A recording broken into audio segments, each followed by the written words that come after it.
Chapter 364. Seventh Uncle escaped from the arsenal. Chu Xiao did not chase after him because there was no need to do so. If there were no accidents, Seventh Uncle should not be able to survive. The explosive power of the great violet yang hand of extinguishing skies and extinguishing earth might not be enough, but the power of the purple yang demonic flame that followed was like a maggot in one's bones, and it was impossible to ignore.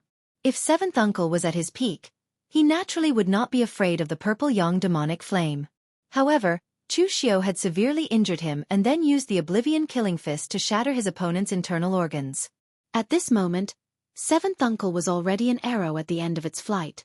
The purple yang demonic flame was definitely a fatal existence for Seventh Uncle in this state. Unless he could meet a unity of heaven and man expert who was willing to help him expel the purple yang demonic flame, Seventh Uncle would definitely die. Of course, Chu Xiao did not go to a safe place to catch up with Seventh Uncle because he had exhausted himself a little. After all, Seventh Uncle's strength was obvious. This time, if Chu Xiao had not comprehended the heaven's sun gazing at air at the last moment, he would have been in danger. Although Chu Xiao won in the end, he had also exhausted a lot of his strength. It was better not to chase a cornered enemy, and it was more important to take care of the benefits in front of him. At this moment, Teacher Tsin was dumbfounded as he looked at Chu Xiao. He did not expect that Chu Xiao would actually win. Seventh Uncle, whose strength definitely far exceeded his own, was actually beaten by Chu Xiao to the point of vomiting blood and escaping with serious injuries. No matter how he looked at it, it was a little unbelievable. Chu Xiao flashed a sinister smile at Teacher Tsin. Elder Tsin, I've already said before that standing on Xiahou Wujiang's side was a wrong decision. You will regret it. Now that you've seen the results, I'm right. Your choice was wrong. Chu Xiao waved his hand and his stellar energy erupted. The heavenly demon dance, which had been entangled by the bowstring, was sucked back into Chu Xiao's hand. Demonic energy soared into the sky. Without a word, he slashed at Teacher Tsin. Teacher Tsin, who was currently fighting with Lu Fengxian, also did not say anything. The sword in his hand glowed with purple and green lightning. However, he did not fight Chu Xiao head-on. Instead, he repelled Lu Fengxian's halberd, called out to his disciple, and turned to flee. Teacher Tsin was indeed a wily old fox. His ability to steer the ship according to the wind was very strong. The moment he saw that the situation was not good, he immediately fled. He was very decisive. Just Lu Fengxian alone was enough to make him unable to defeat her. She was very difficult to deal with. Now there was also Chu Xiao, whose strength even made him feel frightened. There was no way he could fight them. If he did not escape, he would be courting death. Moreover, Teacher Tsin was indeed very regretful. He regretted not choosing to stand on Chu Xiao's side.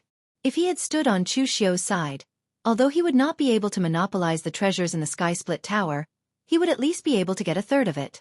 Unlike now, he did not obtain any benefits and could only leave with his tail between his legs. However, no matter who it was, 99% of the people would choose to ally with the Xiahou clan. After all, standing on the Xiahou clan's side would give them the highest chance of winning. However, who would have thought that Chu Xiao's strength would be so abnormal? He could even turn the tables in such a hopeless situation. Seeing Teacher Tsin's fleeing figure, Lu Fengxian walked over and asked Chu Xiao, "Should we give chase?" Just now, when Lu Fengxian fought with Teacher Tsin, she felt very stifled. She had never seen such a cunning opponent. In a real battle, both sides would use all their trump cards. It was still unknown who would emerge victorious between Lu Fengxian and Teacher Cn. However, Teacher Tsin deliberately did not confront Lu Fengxian head-on. He was clearly a realm stronger than Lu Fengxian, but he deliberately delayed. He did not want Lu Fengxian to rescue Chu Xiao. Moreover, he did not want to get injured and fight for his life. It was truly disgusting. Chu Xiao waved his hand and transmitted his voice. "There is no need to give chase. My internal organs are injured. I was just trying to scare him. If he did not leave, we could find an opportunity to kill him. However, he has escaped. It is impossible to catch up to him even if we wanted to." Lu Fengxian nodded and followed Chu Xiao towards the green tongue tree in the center. The warriors who were still fighting along the way made way for them. Even the people of the Yu Maiden Palace were the same. Winner takes all. Now that the people of the Xiahou clan had escaped with heavy injuries, and the people of the Ba Mountain Sword sect had also escaped, Chu Xiu's side was undoubtedly the strongest. While there were a few warriors at the unity of heaven and man and 5 energies returning to the origin among the wandering warriors, their strength could not compare to seventh uncle. The gap between people of the same realm was very large. At least, if it was someone like Yin Luohua, he would not even have the confidence to block 3 arrows from seventh uncle. Just at this moment, the entire sky-split tower felt like it was shaking. Chu Xiu's expression suddenly changed, and he hurriedly said, "Hurry up and snatch the secret boxes in the armory. Just pick the ones at the top. Take as many as you can." The vibrations from the Tower of Tong Tian meant that the Tower of Tong Tian was about to sink back into the ground. If they did not leave now, they would not be able to leave in the future. The secret box at the top of the green tree was in Chu Xiu's hand. This time, Chu Xiu had put in the most effort in the Tower of Tong Tian. Lu Fengxian and the others silently agreed that it was normal for Chu Xiu to take the most. The others did not dare to fight with Chu Xiu. So after Chu Xiu took the secret box at the top and a dozen other boxes at the front, he immediately called for everyone to turn and leave. Lu Fengxian and the others had taken most of the boxes and did not linger. Chu Xiu and the others did not touch the boxes in the middle and lower parts, giving the wandering warriors a chance. As the Tower of Tong Tian shook more and more, these people showed no signs of leaving. Chu Xiu did not have the good intention to remind these people. Moreover, even if Chu Xiu did, it would be useless. In front of benefits, there were only a few who could control their greed. Chu Xiu was sure that if he were to remind them, they would definitely think that he wanted to monopolize these things, and that was why he was threatening them. After Chu Xiu and the others left the Tower of Tong Tian, the entire Tower of Tong Tian began to shake and sink. A portion of the warriors who escaped with Chu Xiu had a look of lingering fear. If they hadn't left just now, they would have been the ones buried under the ground. The Tower of Tong Tian had completely sunk into the ground. The people of the Yu Nu Palace immediately left after obtaining some benefits. The others did the same. Chu Xiu looked at Lu Fengxian and the others and asked, "Brother Lu, do you have anything to do next?" Mo Tianlin said, "I didn't have anything to do before. Brother Xie and Brother Lu came to find me, so we wanted to come to the pass and meet up with Brother Chu. But now that Brother Chu is injured, I have to bring the things and information I obtained from the Tower of Tong Tian back to the Mo family, so I won't disturb Brother Chu any longer." Xie Xiao Lu and Lu Fengxian nodded. Although Chu Xiu looked fine, everyone knew that Chu Xiu's current situation was not good. This was not the time to chat. Lu Fengxian also said, "I've been in West Chu for a while. I'm going back to my Northern Yen home to take a look." In the past, Lu Fengxian was forced out of Northern Yen because he and Chu Xiu stole Nie Dongliu's opportunity and were forced out of Northern Yen by the Morgue village. Now that Lu Fengxian's strength had greatly increased, he had the 5 Qis returning to the origin realm, and his battle strength was comparable to experts at the Unity of the World realm. If he returned to Northern Yen now, he would not need to fear the Morgue village. Unless a martial arts grandmaster like Nie Renlong personally took action, Lu Fengxian was confident he could escape. Moreover, Nie Renlong did not have nothing better to do. He was a dignified martial arts grandmaster, the head of the Morgue village. He had countless things to do. He was bored, so he came to find trouble with Lu Fengxian because of some trivial matters between the younger generation. After they chatted for a while, Chu Xiu took his things and said goodbye to them. At the same time, on a small road near Eastern Qi, Xiahou Wujiang was waiting for his 7th uncle. Being forced out of Tong Tian Tower, Xiahou Wujiang was so angry that he almost crushed his teeth. Xiahou Wujiang did not hate himself for not obtaining the treasures in Tong Tian Tower, but he hated himself for being defeated again, defeated by Chu Xiu. It seemed that from the time he met Chu Xiu, he had never taken advantage of Chu Xiu. However, Xiahou Wujiang did not think too much about it. He was not a weak-minded trash like Lin Kai-yun of Sword King City, who could not recover after being defeated by Chu Xiu. He was the future heir of the Xiahou clan. After being taught a lesson by Xiahou Zhan, Xiahou Wujiang also knew that he would not be facing some internal competitors of the Xiahou clan, nor would he be facing young martial artists like Chu Xiu or Mo Tianlin, but the heroes of the entire Jianghu. Only by taking a long-term view could he go further. He had suffered several losses in the hands of Chu Xiu, but he did not believe that he would suffer a loss in the hands of Chu Xiu in this life. However, at this time, Xiahou Wujiang was still puzzled. It had been so long. Why hadn't his 7th uncle arrived? Xiahou Wujiang had never thought that something would happen to his seventh uncle. As Xiahou Zhen's confidant, his seventh uncle was carefully selected by Xiahou Zhen. His strength was absolutely outstanding among his peers. Even if his 13 soul-stealing arrows had been used up, nothing should have happened to him. However, at this time, a figure staggered over, vomiting blood as he walked. Xiahou Wujiang fixed his eyes on the figure and saw that it was his seventh uncle, but at this time, his appearance was extremely miserable. His seventh uncle's face no longer had the slightest trace of blood, and he was as pale as a piece of paper. In his meridians, there were wisps of purplish-black aura running back and forth, looking extremely evil. Seventh uncle. Xiahou Wujiang immediately took out an elixir and wanted to stuff it into his seventh uncle's mouth, but he was stopped by a wave of his hand. Seventh uncle smiled bitterly and pointed to his back. The clothes there had been shattered, and there was a purplish-black palm print on his back that had sunk deep into his skin and flesh. It was abnormally terrifying. Seventh uncle struggled and said, "Young master, don't waste your strength. It's useless. Chu Xiu's palm force is insidious and powerful. Unless there is another martial artist who is also at the unity of heaven and man realm, no one can save me. I'm afraid I can't make it this time. Young master, please listen to me. If there is no clan head's full support, don't touch Chu Xiu for the time being. Only when you are 100% sure that you can completely kill Chu Xiu can you make a move." After saying that, seventh uncle seemed to have overexerted himself.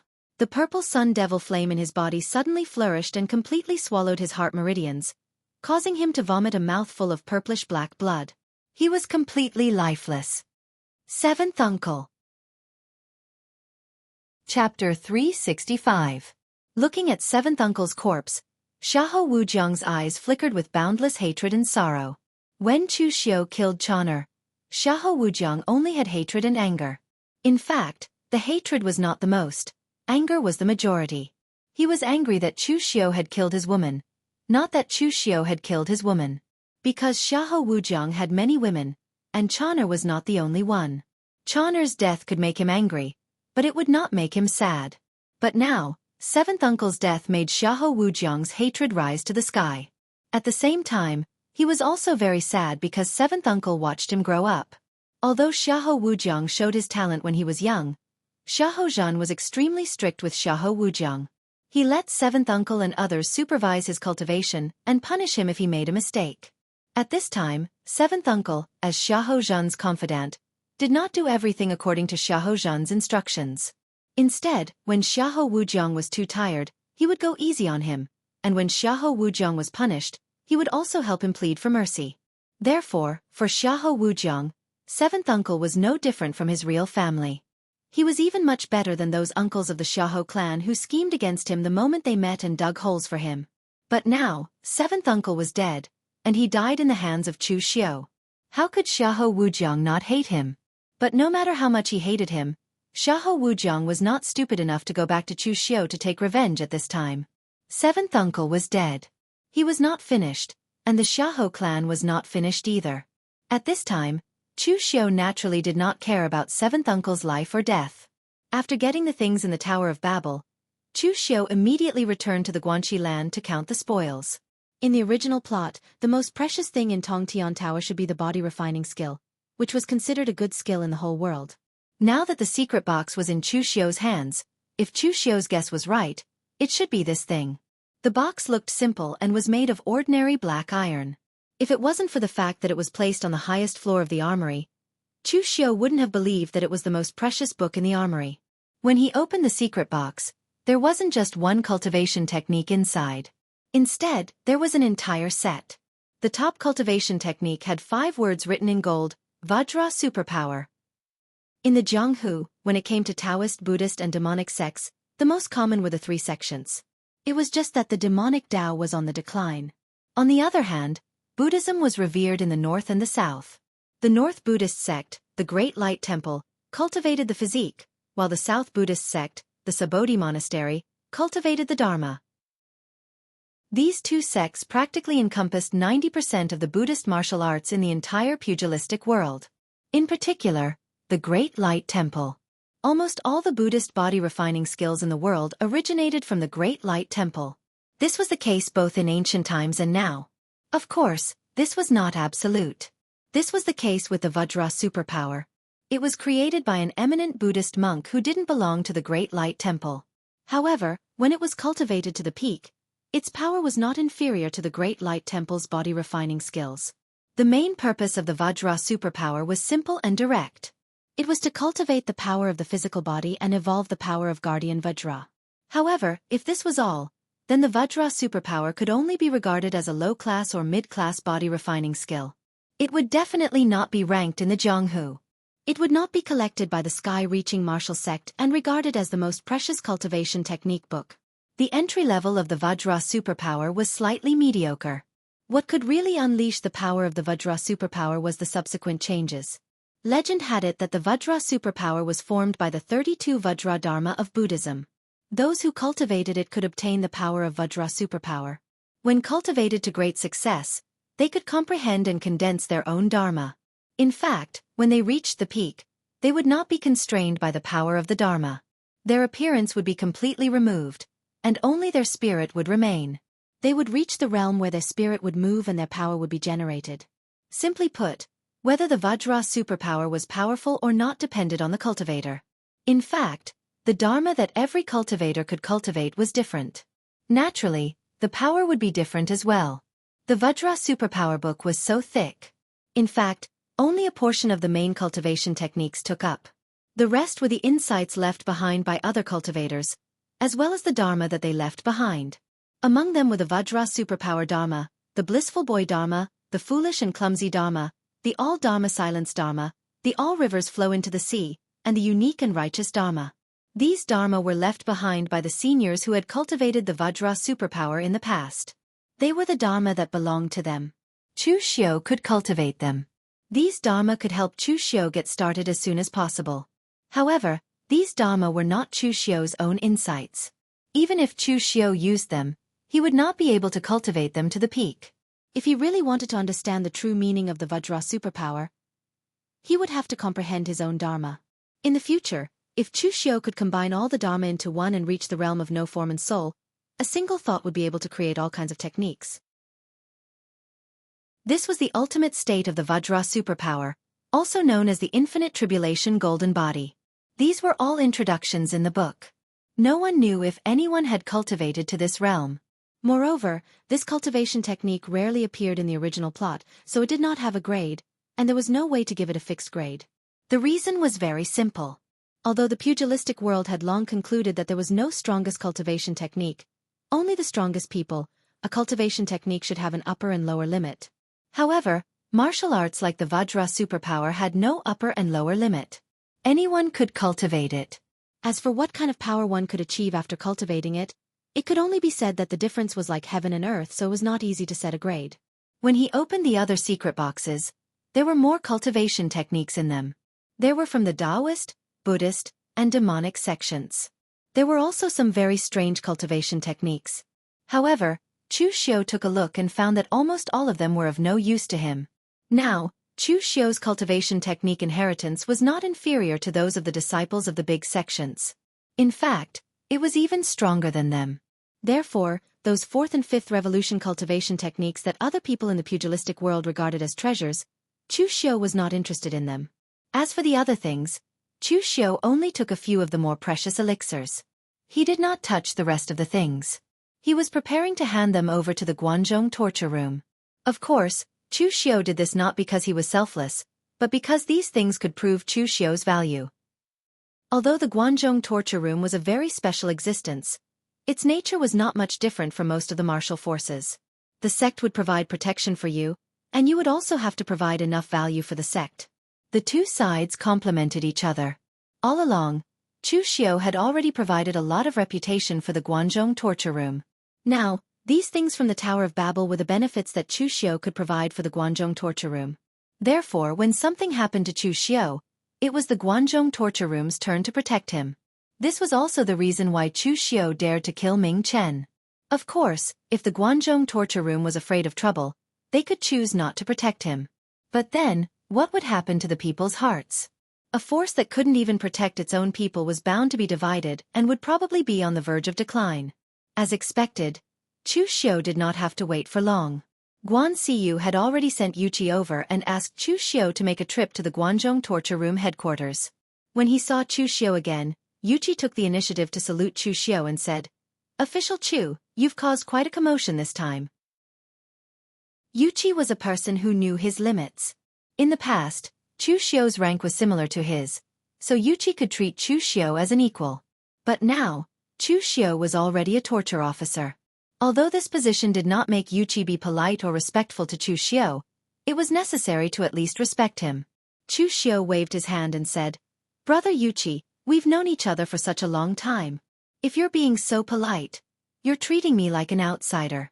Let's just address each other like before." As for the Skirich Tower incident this time, the pugilistic world has always looked at the person with the bigger fist and the most things. Do you think I should take the initiative to share the things with others? Hearing that, Yuqi laughed bitterly and said, "Although that makes sense, Brother Chu, you killed the people from the Temple of Great Light in front of everyone this time. You were a little too ruthless. I'm afraid this matter won't be resolved so easily. Anyway, the Hall Master sent you to the headquarters to discuss how to resolve this matter. Brother Chu, you'd better be mentally prepared." Yuqi did not have any ill feelings towards Chu Xiu because Chu Xiu knew his limits. Previously, Yuqi had addressed Chu Xiu as Lord, but that was because he understood the rules. If Chu Xiu were to forcefully accept it, although there was no problem, it would inevitably make people feel that he was inflating his ego, and it would be somewhat uncomfortable. Therefore, Yuqi asked Chu Xiu to be mentally prepared and think about how to deceive this matter on the way. Chu Xiu was not worried at all. Instead, he chuckled and cupped his hands. "Thank you for your advice, Brother Yuqi." With that, Chu Xiu followed Yuqi and headed for the headquarters of the torture chamber. When they arrived at the Guanzhong torture room, it was already night. Chu Xiu was in no hurry to see Guan Siyu. Instead, he asked Yuqi to find a guest room in the headquarters for him to stay in. After all, he was now a torture officer, so he still had this treatment. After nightfall, Chu Xiu sat in the room and drank tea.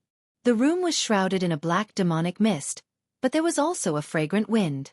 Mei Qinglian's figure appeared within. Chu Xiu was surprised. "Madam, you dare to make a move in the torture chamber's headquarters? Aren't you afraid of Guan Siyu noticing?" Mei Qinglian walked to the chair beside Chu Xiu and sat down. She said lazily, "Him?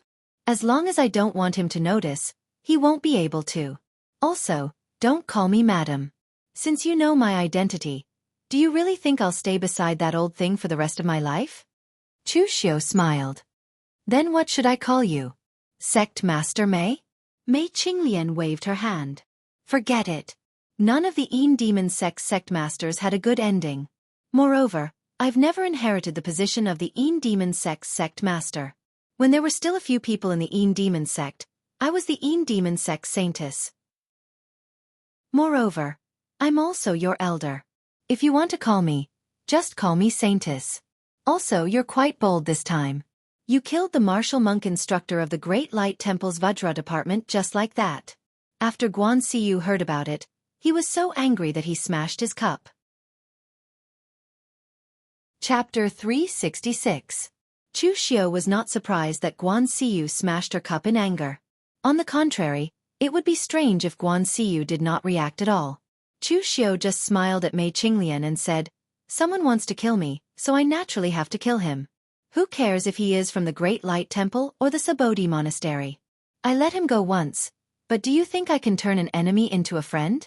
Since it is impossible to reconcile, I can only put him to death." When Mei Qinglian heard this, she also clapped her hands and said with a smile, "Guan Siyu blames you but I won't. The Great Light Temple really should be dealt with. In the past, when the Kunlun devil cult was destroyed, the Great Light Temple was one of the sects that contributed the most. However, this is something that happened hundreds and thousands of years ago, so I don't want to say anything more. Later on, my dark demon sect was very low-key, but we were still chased by those damn bald donkeys all over Zhonghu. They are not human at all." When mentioning the Great Light Temple, it was clear that Mei Qinglian also hated them so much that the roots of her teeth itched, even though those were things of the past. With a wave of her hand, Mei Qinglian said to Chu Xiu, "You have caused a lot of trouble this time, but Guan Siyu should not punish you severely. I will also add fuel to the fire from the side and let Guan Siyu help you this time." Chu Xiu cupped his hands and said, "Thank you, Saintess." Mei Qinglian waved her hand and said, "Don't be in a hurry to thank me. After this is over, I still have something that I need your help with." Chu Xiu asked, "What is it?" Mei Qinglian rolled her eyes at Chu Xiu and said, "Don't worry. With your strength, do you think I will trick you? This is something that is within your ability, and it is also good for you. After this is over, I will tell you. I will not let you suffer." After keeping Chu Xiu in suspense for a while, Mei Qinglian stood up and left under the cover of the black fog and devil qi. The next morning, Chu Xiu arrived at Guan Siyu's study. Mei Qinglian was sitting beside Guan Siyu. Guan Siyu's expression was extremely gloomy when he saw Chu Xiu arrive. He snorted coldly and said, "Chu Xiu, what did I tell you last time? What did you do in the end? You killed people from the Great Guangming Temple just like that. But have you ever considered that the Guanzhong torture room would become enemies with the Great Guangming Temple because of this?" Chu Xiu said in a deep voice, "Hallmaster, it's not that I want to kill the people from the Temple of Great Light, it's the people from the Temple of Great Light who want to kill me. Everything in the pugilistic world had to be reasonable. Even if the other party was the Northern Buddhist sect and the Great Light Temple, could they be unreasonable? That Ming Chen came to find me for revenge and wanted my life. Could it be that I had to endure it? However, I will take responsibility for this matter alone. I was the one who killed them, and it has nothing to do with the Guanzhong torture room. This is also a personal grudge that was formed before I joined the Guanzhong torture room. I am willing to leave the Guanzhong torture room and bear the consequences of this matter alone." As he said that, Chu Xiu took out the techniques he obtained from the sky-reaching tower and said in a deep voice, "The place where the sky-reaching tower appeared is now the Guanzhong torture room's territory. I obtained these from the sky-reaching tower, so I should hand them over to the Guanzhong torture room. However, from now on, I can no longer work for the Guanzhong torture room." Mei Qinglian looked at Chu Xiu with a hint of mockery in her eyes. Even she could see through this act of retreating in order to advance, let alone Guan Siyu. However, in the current situation, Chu Xiu's move was still useful. At least Guan Siyu would not do something that would cause dissension in the Guanzhong torture room. Mei Qinglian said, "Master, this time, the monks from the Temple of Great Light were too overbearing. If Chu Xiu had backed down and escaped, not only would the Guanzhong torture room not be able to get the items in the sky-reaching tower, our reputation would also be tarnished." Ming Chen was just a martial monk instructor under the Vajra Yard. He was not a famous person in the Jianghu. Would killing him provoke the abbot of the Temple of Great Light?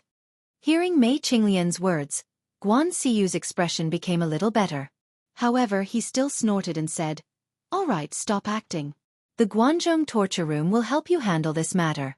However, you must carefully consider the consequences before taking action next time. Otherwise, if one day you cause so much trouble that the Guanzhong torture room can't handle it, you'll have to pray for your own good." Chu Xiu smiled and stood up. He cupped his hands and bowed. "Thank you, Hall Master." Guan Siyu told Chu Xiu to be careful. In fact, when Chu Xiu killed Ming Chen, he had already considered it carefully. Chu Xiu knew that the Guanzhong torture room had the ability to handle this matter. The person Chu Xiu had killed was not a young talent from the Temple of Great Light, nor was he an important person. The Temple of Great Light would not come to the Guanzhong torture room with great fanfare to ask for Ming Chen. Moreover, if Guan Siyu was really afraid at this time and did not want to offend the Temple of Great Light for Chu Xiu, then it was very simple. Chu Xiu could just leave. Anyway, for Chu Xiu, the Guanzhong torture room was just a springboard for himself. Chu Xiu did not have any nostalgia for the Guanzhong torture room. Guan Siyu found Yuqi, took out a string of prayer beads, and handed it to Yuqi. She said, "Get someone to send this string of prayer beads to the Temple of Great Light. Tell the people of the Temple of Great Light that Chu Xiu and Ming Chen had a grudge before he joined the Guanzhong torture room. The grudge of the martial world is settled in the martial world. A person's death is like an extinguished lamp. I hope that the Temple of Great Light can look at this matter rationally this time." Yuqi held the string of prayer beads and asked in confusion, "This is?" Guan Siyu said in a deep voice, "The Temple of Great Light has 3 major meditation halls and 6 major martial schools. Among them, the status of the 3 major meditation halls is higher than that of the 6 major martial schools. In the past, the previous hallmaster, Lord Chukwanga, owed a debt to the seat of honor of the Daredevil Meditation Hall, the head of the Daredevil Meditation Hall, Dragon Tree of 9 Wonders, Su Yun. Therefore, Su Yun left this string of prayer beads as a favor. The favor of the seat of honor of the Daredevil Meditation Hall is enough to offset this matter. Even if the seat of honor of the Vajra institution, Skanda the Venerable Su Yan, came, his words would not be able to defeat Su Yun. Chu Xiu felt a little surprised at this moment. Originally, he thought that if the Vajra institution came to ask for him, Guan Xiyu would resist the seat of honor of the Vajra institution, Su Yan. He did not expect Guan Xiyu to use such a method to solve the matter. However, when he thought about it, it was reasonable. In the past, Chu Kuanga was known as a great hero. He had saved countless people, and there were countless people in the martial world who owed Chu Kuanga favors. It was not strange that there were people from the Temple of Great Light among them. However, a favor was just a favor. It was not big enough for people to sacrifice their lives for it. Therefore, before Chu Kuanga died, during the most critical moment of the Guanzhong torture room, the Guanzhong torture room did not use Su Yun's favor. This was because Guan Xiyu knew that this favor was not enough for Su Yun to help the Guanzhong torture room overcome its crisis. It could only be used for such a small matter. After warning Chu Xiu again, Guan Xiyu let Chu Xiu leave. Taking out Su Yun's favor, Guan Xiyu did not feel the pinch.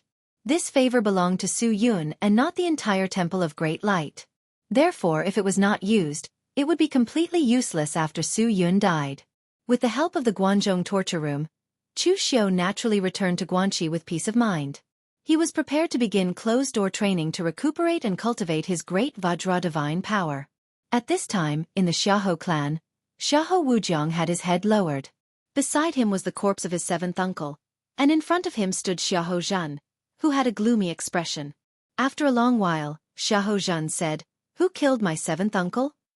Xiahou Wujiang said in a low voice, "It was Chu Xiu, but Father Chu Xiu." "Shut up." Before Xiahou Wujiang could finish speaking, he was interrupted by Xiahou Zhan. Xiahou Zhan said coldly, "I taught you to only look at the results, not the process. I don't care about what happened to Chu Xiu. Didn't I tell you last time that you should be cautious and decisive? Don't make a move if you don't have the confidence to win? What did you do? You still lost. And you even made my seventh uncle pay with his life for this matter. One failure can be accepted, and two can also be forgiven, but you lost to Chu Xiu again and again. This can only prove that there are problems with your ability and mentality. Do you know that if you weren't the most talented among my children, I would have crippled you right now?" Xiahou Wujiang lowered his head and didn't dare to speak, because Xiahou Zhan didn't even give him a chance to explain. Xiahou Wujiang was indeed defeated somewhat miserably this time, and even lost his seventh uncle's life. Xiahou Zhan was really angry this time. His seventh uncle was his most trusted right-hand man. He was absolutely worthy of his trust, and he was the kind of confidant who would die for him at any time. Xiahou Zhan didn't have many people like this around him. Xiahou Zhan trusted them even more than his own clansmen. But now, his seventh uncle died because of Xiahou Wujiang. This made Xiahou Zhan feel pity and heartache at the same time. Humans weren't plants or trees. How could they be emotionless? His seventh uncle had been by his side for more than 20 years, but now he had died a violent death. Xiahou Zhan couldn't remain indifferent. Looking coldly at Xiahou Wujiang, Xiahou Zhan said coldly, "You go to the ancestral hall and reflect on yourself now. My seventh uncle won't die in vain. The Guanzhong torture room must also give my Xiahou clan an explanation for this matter." In the past, Xiahou Zhan's character could be said to be quite steady and calm, and he rarely lost his composure like he did now. If it wasn't seventh uncle who died this time, but Xiahou Wujiang's guards and the like, Xiahou Zhan would at most teach Xiahou Wujiang a lesson and let him grow up through setbacks, and that would be it. It was fine for the older generation like Xiahou Zhan to deal with the grudges between the younger generation, but it would be somewhat embarrassing and against the rules. But this time, his seventh uncle was killed by Chu Xiu, which made Xiahou Zhan unable to remain indifferent. Otherwise, how would the other confidants like his seventh uncle view him? Just as Xiahou Zhan was about to mobilize the people of the Xiahou clan to give the Guanzhong torture room some pressure, a disciple of the Xiahou clan suddenly walked in and said, "Patriarch, the elders have invited you to a meeting." Xiahou Zhan thought of something, and his face suddenly darkened as he cursed in a low voice. "It's those old farts again." Chapter 367. There were countless large sects in the Jianghu, among which the 9 major families were the easiest to change. Sects relied on the inheritance of cultivation methods. Even if the people of the sect died, as long as someone obtained the cultivation method and was willing to rebuild the sect, the entire sect would not be destroyed. Compared to sects, families relied on bloodlines to pass down their inheritance. This kind of thing naturally had a certain disadvantage, and there were too many limitations. Therefore, the 9 major families in the Jianghu were now thinking of ways such as marriage alliances or changing the system to make themselves more powerful. At the same time, they would also make fewer mistakes. As one of the top 3 among the 9 major families, the Xiahou clan was already powerful enough. Therefore, what the Xiahou clan sought now was stability, which could be seen from the system of the Xiahou clan. In the Xiahou clan, except for the patriarch who had been in seclusion for a long time, even the patriarch could not make a decision. Although Xiahou Zhan was the patriarch, there were more than 10 elders above him. These elders might not be as powerful as Xiahou Zhan, but they were extremely experienced people in the Jianghu. These people did not have actual power, but they could stop what Xiahou Zhan wanted to do. The purpose was to keep Xiahou Zhan in check and balance as the patriarch, preventing him from doing things his own way and bringing the Xiahou clan into the abyss. Therefore, in the Xiahou clan, if Xiahou Zhan wanted to make some changes, he had to consider all aspects and convince all the elders. It could be said that being the patriarch of the Xiahou clan was not an ordinary kind of tiring. Although the rules of the Xiahou clan could prevent the patriarch from making any overly drastic decisions and bringing the Xiahou clan into the abyss, it also slowed down the development of the Xiahou clan and made the system a little overstaffed. At this time, more than 10 elders were sitting in the meeting hall of the Xiahou clan. They were all old, but their strength was not weak. Among these elders, the weakest had the cultivation of the oneness of heaven and man realm in the past, and the stronger ones were even martial Dao masters in the past. However, they were too old and had reached the limit of their lifespans. Even martial Dao masters did not have the chance to fight, so they gave up their power and cultivated in the clan in peace. Xiahou Zhan walked into the hall and sat on the main seat. He looked around and said indifferently, "Elders, why have you summoned me here?" The oldest among them, an old man with white hair and beard, who could barely keep his eyes open, said slowly, "I heard that you're going to use the power of the Xiahou family to suppress the Guanzhong torture room?"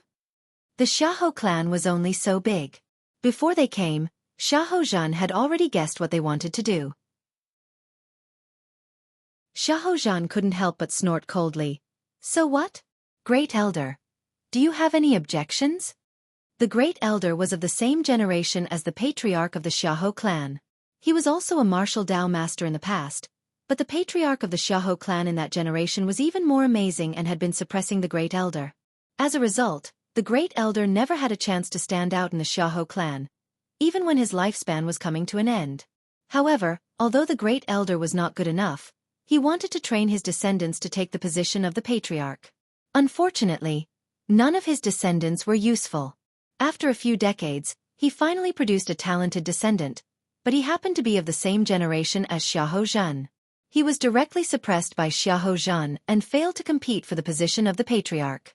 Therefore, over the years, the Great Elder was the one who opposed Xiahou Zhan the most. Sometimes, Xiahou Zhan even wished that the old thing could die as soon as possible. His life was a waste of resources, and he could not bring any benefits to the Xiahou clan. The Great Elder said slowly, "Patriarch, you have to know that you are the patriarch of the entire Xiahou clan. Every move you make represents the overall interests of the Xiahou clan. I've heard about the matter. Xiahou Wujiang was too spoiled by you. He suffered losses in the Jianghu, but he didn't learn anything. It's only right that he lost to others. When I roamed the Jianghu in the past, I was defeated again and again, but I didn't go back to the clan to ask for reinforcements. Also, although someone died this time, it wasn't a member of the Xiahou clan. It was just a right-hand man. What are you so excited about? You're even going to use the power of the Xiahou clan to suppress the Guanzhong torture room. Is there any benefit in doing so?" Xiahou Zhan said coldly. "No benefit? Old 7 is a member of the Xiahou clan. If the Xiahou clan doesn't even fart after he died, wouldn't we be a laughingstock if the news got out?" The Great Elder still said slowly, "Patriarch, to put it bluntly, that dead right-hand man was just a dog raised by the Xiahou clan. If he let the dog bite someone, and the dog was killed, we could just raise another one. Why did we have to sacrifice him?" Xiahou Zhan slammed the table and shouted angrily, "Old 7 is my brother. The great elder put away his slow demeanor and stared at Xiaofan. He said coldly, "Patriarch, don't forget what your surname is. He's just an outsider. The one who has the blood of the Xiao clan in his veins is your clansman. Because of this matter, I feel that I've suffered a great loss even if I sacrifice the life of a collateral disciple of the Xiao clan. Not to mention that the Guanzhong torture room itself is not to be trifled with. You're the patriarch, so you naturally have to consider the interests of the Xiao clan. If you're not considerate enough, then it's up to us old fogies to think for you. As long as we're here, you can't use any of your power. The lives of the Xiao clan's cultivators are very precious and cannot be wasted on something so insignificant." The other elders echoed the great elder's words. Almost 90% of the people present would stand on the great elder's side, while the remaining 10% would remain neutral. These people weren't purposely making things difficult for Xiaofan. They were merely acting out of interest. Although elders like them no longer held any real power, their children and descendants were still in the Xiao clan. They naturally had to think about their children and descendants. Therefore, if Xiaofan wanted to do anything, he would have to give their descendants a certain amount of benefit. Once they realized that Xiaofan had too much power in his hands and wanted to stir up trouble, they would have to suppress Xiaofan. Looking at these old fogies in front of him, Xiaofan gnashed his teeth in hatred. He, this patriarch, was incomparably domineering in the eyes of other martial artists, but he himself only felt aggrieved, abnormally aggrieved. Xiaofan stood up fiercely and said in a cold voice, "Fine, fine, fine. You all consider for the sake of the Xiao clan's interests. But today, I'm only taking revenge for a personal grudge. I won't use the Xiao clan's power. In a while, I'll personally go and find Guanxiu to ask for the person." Finished talking, Xiaofan flicked his sleeves and left. One of the elders moved in front of the great elder and asked rather worriedly, "Great elder, we refuted patriarch like that today. Nothing will happen, right?" The great elder said coolly, "What can happen?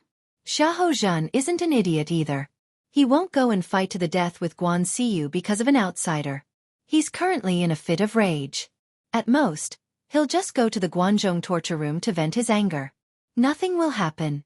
This period of time, things have been going a little too smoothly for him. It's hard to avoid being inflated. We're also trying to calm him down and let him calm down. What's the role of us, these elders? Isn't it just to help correct patriarch when he goes astray? Honest advice is unpleasant to the ear. There's nothing we can do even if patriarch doesn't listen.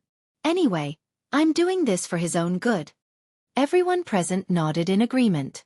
Just as Xiaofan had decided to go to the Guanzhong torture room to find Guanxiu to ask for the person, the news of Ming Chen's death reached the Great Light Temple.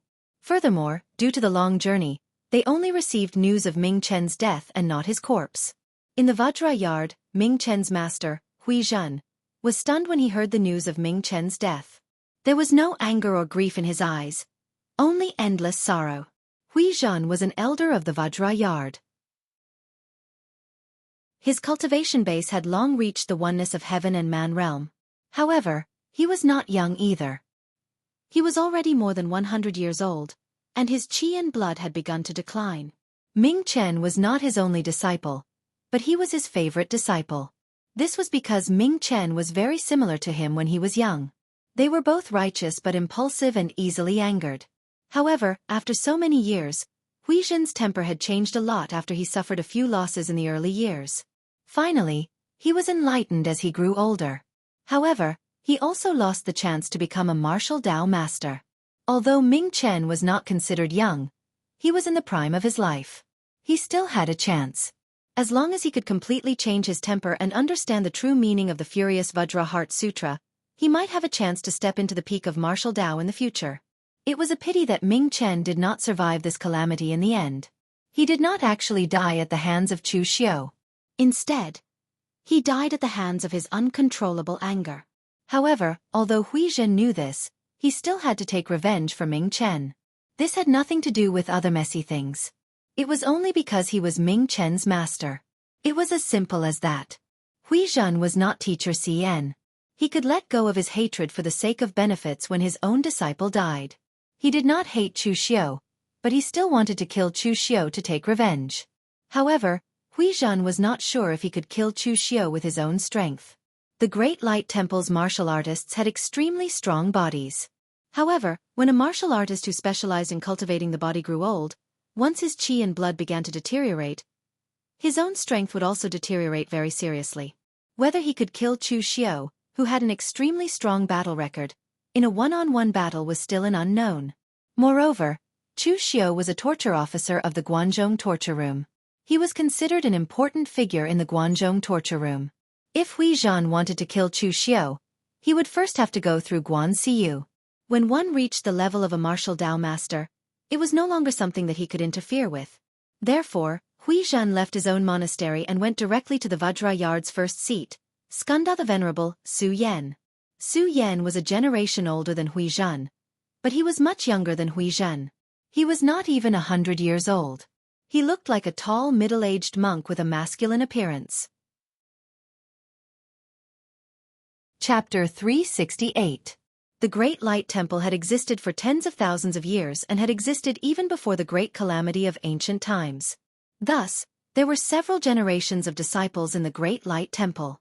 However, because of this, there would be cases of 200- or 300-year-old monks accepting a young disciple. This disciple's seniority was naturally very high. Su Yan was in such a situation. Among the warriors of the Su generation, he was considered relatively young.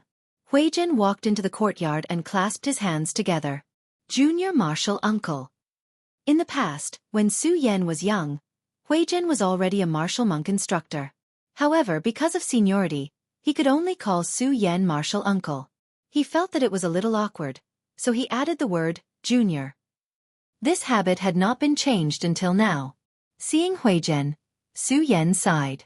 I know about Mingchen's matter. Huizhen, my condolences. Grief appeared in Huizhen's eyes as he nodded. However, before he could say anything, Su Yan said, Huizhen, do you want me to go to the Guanzhong torture room to ask for Mingchen? However, I advise you to give up. I will not make a move, and the temple will not allow you to make a move. The grudges between Mingchen and Chu Xiao have ended with Mingchen's death. This matter is over. Why?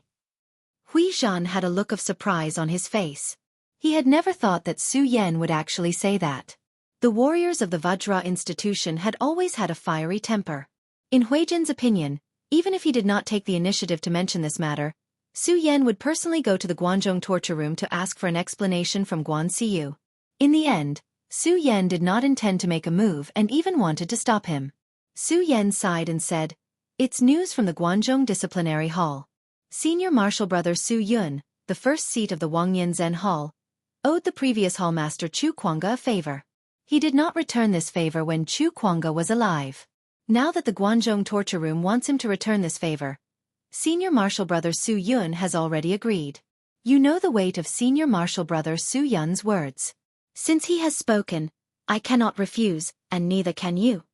Hui Zhan let out a sigh. His body, which was already old and clumsy, now appeared even more hunched. The first seat of the Raging Thought Zen Hall, Dragon Tree of Nine Wonders Su Yun, was the strongest existence amongst the first seats of the 3 great Zen halls and the 6 great martial schools of the Great Radiance Monastery. He was acknowledged to be a powerful being who was second only to the abbot, Reverend Sakya, Su Ci.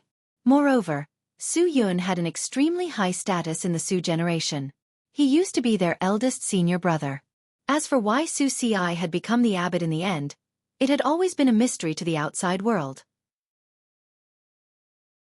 This was because among the warriors of the Su generation, whether it was in the martial arts world or in the Temple of Great Light, Su Yun was the most famous. In the end, Su Ci had become the abbot. However, the relationship between the two parties did not change because of this. In the past, when Su Ci had just taken over the Temple of Great Light, Su Yun had given his all to help Su Ci stabilize the hearts of the people in the Temple of Great Light.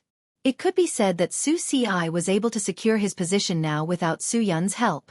In the Light Temple, Su Yun's words were no different from those of the abbot. Since Su Yun said that he was prepared to return this favor, Su Yan could not refute and Huizhen could not refuse. Looking at Huizhen's hunched back, Su Yan shook his head helplessly. He had to give Su Yun face, but this was also because Ming Chen's position and strength were not enough. Therefore, the Light Temple could not take revenge for him.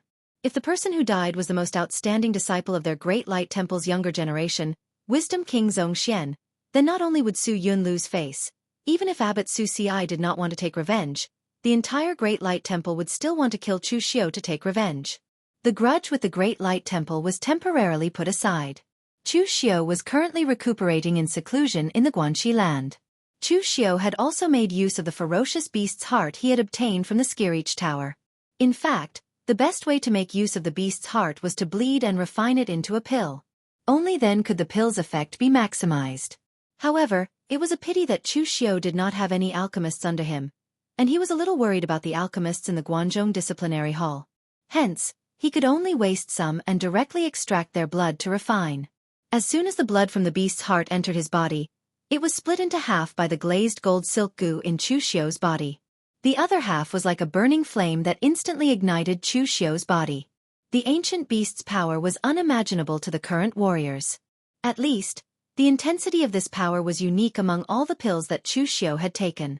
While he was refining the ferocious beast's blood, Chu Xiu had also borrowed this energy to temper his great King Kong divine energy, causing the strength of his body to rise to a whole new level. After a few days, the Ghost Hand King suddenly knocked on the door of Chu Xiu's seclusion chamber. He said that Cheng Zhouhai was looking for him and that it was urgent. Chu Xiu raised his eyebrows. The 4 regions of Guanzhong had their own way of doing things. Usually, they did not interfere with each other. If there was no incident that involved the entire Guanzhong torture room, they would rarely work together. Why was Cheng Zhouhai looking for him now? However, Chu Xiu was not in a life-or-death seclusion this time. His injuries were almost healed, and it was not a big deal to be interrupted. Therefore, Chu Xiu asked the Ghost Hand King to bring Cheng Zhouhai to the meeting hall. When Chu Xiu walked into the meeting hall, Cheng Zhouhai cupped his hands at Chu Xiu and said, "Congratulations to Official Chu for being promoted to the position of torture officer. I knew that Official Chu was not an ordinary person. Now, it seems that my judgment was very accurate." In the past, Cheng Zhouhai had a humorous personality and liked to joke around. However, his attitude towards Chu Xiu now was respectful and respectful. After all, his status was different. Now that Chu Xiu was a torture officer, he was on the same level as his master, Xiao Yi. His attitude naturally could not be the same as before. Thinking of this, Cheng Zhouhai sighed. In the past, he and Chu Xiu were both outstanding warriors of the younger generation in Guanzhong torture room. They were all on the same level, but Chu Xiu's advantage was more obvious. As a result, after a short time, Chu Xiu had already stood at the same level as his master. This also made Cheng Zhouhai sigh in his heart. This was luck. Even if some people were stronger than Chu Xiu, they did not have the same status as Chu Xiu. "Brother Cheng, there is no need for these polite words between us. What is the matter this time?" Chu Xiu asked someone to bring a cup of tea to Cheng Zhouhai and asked.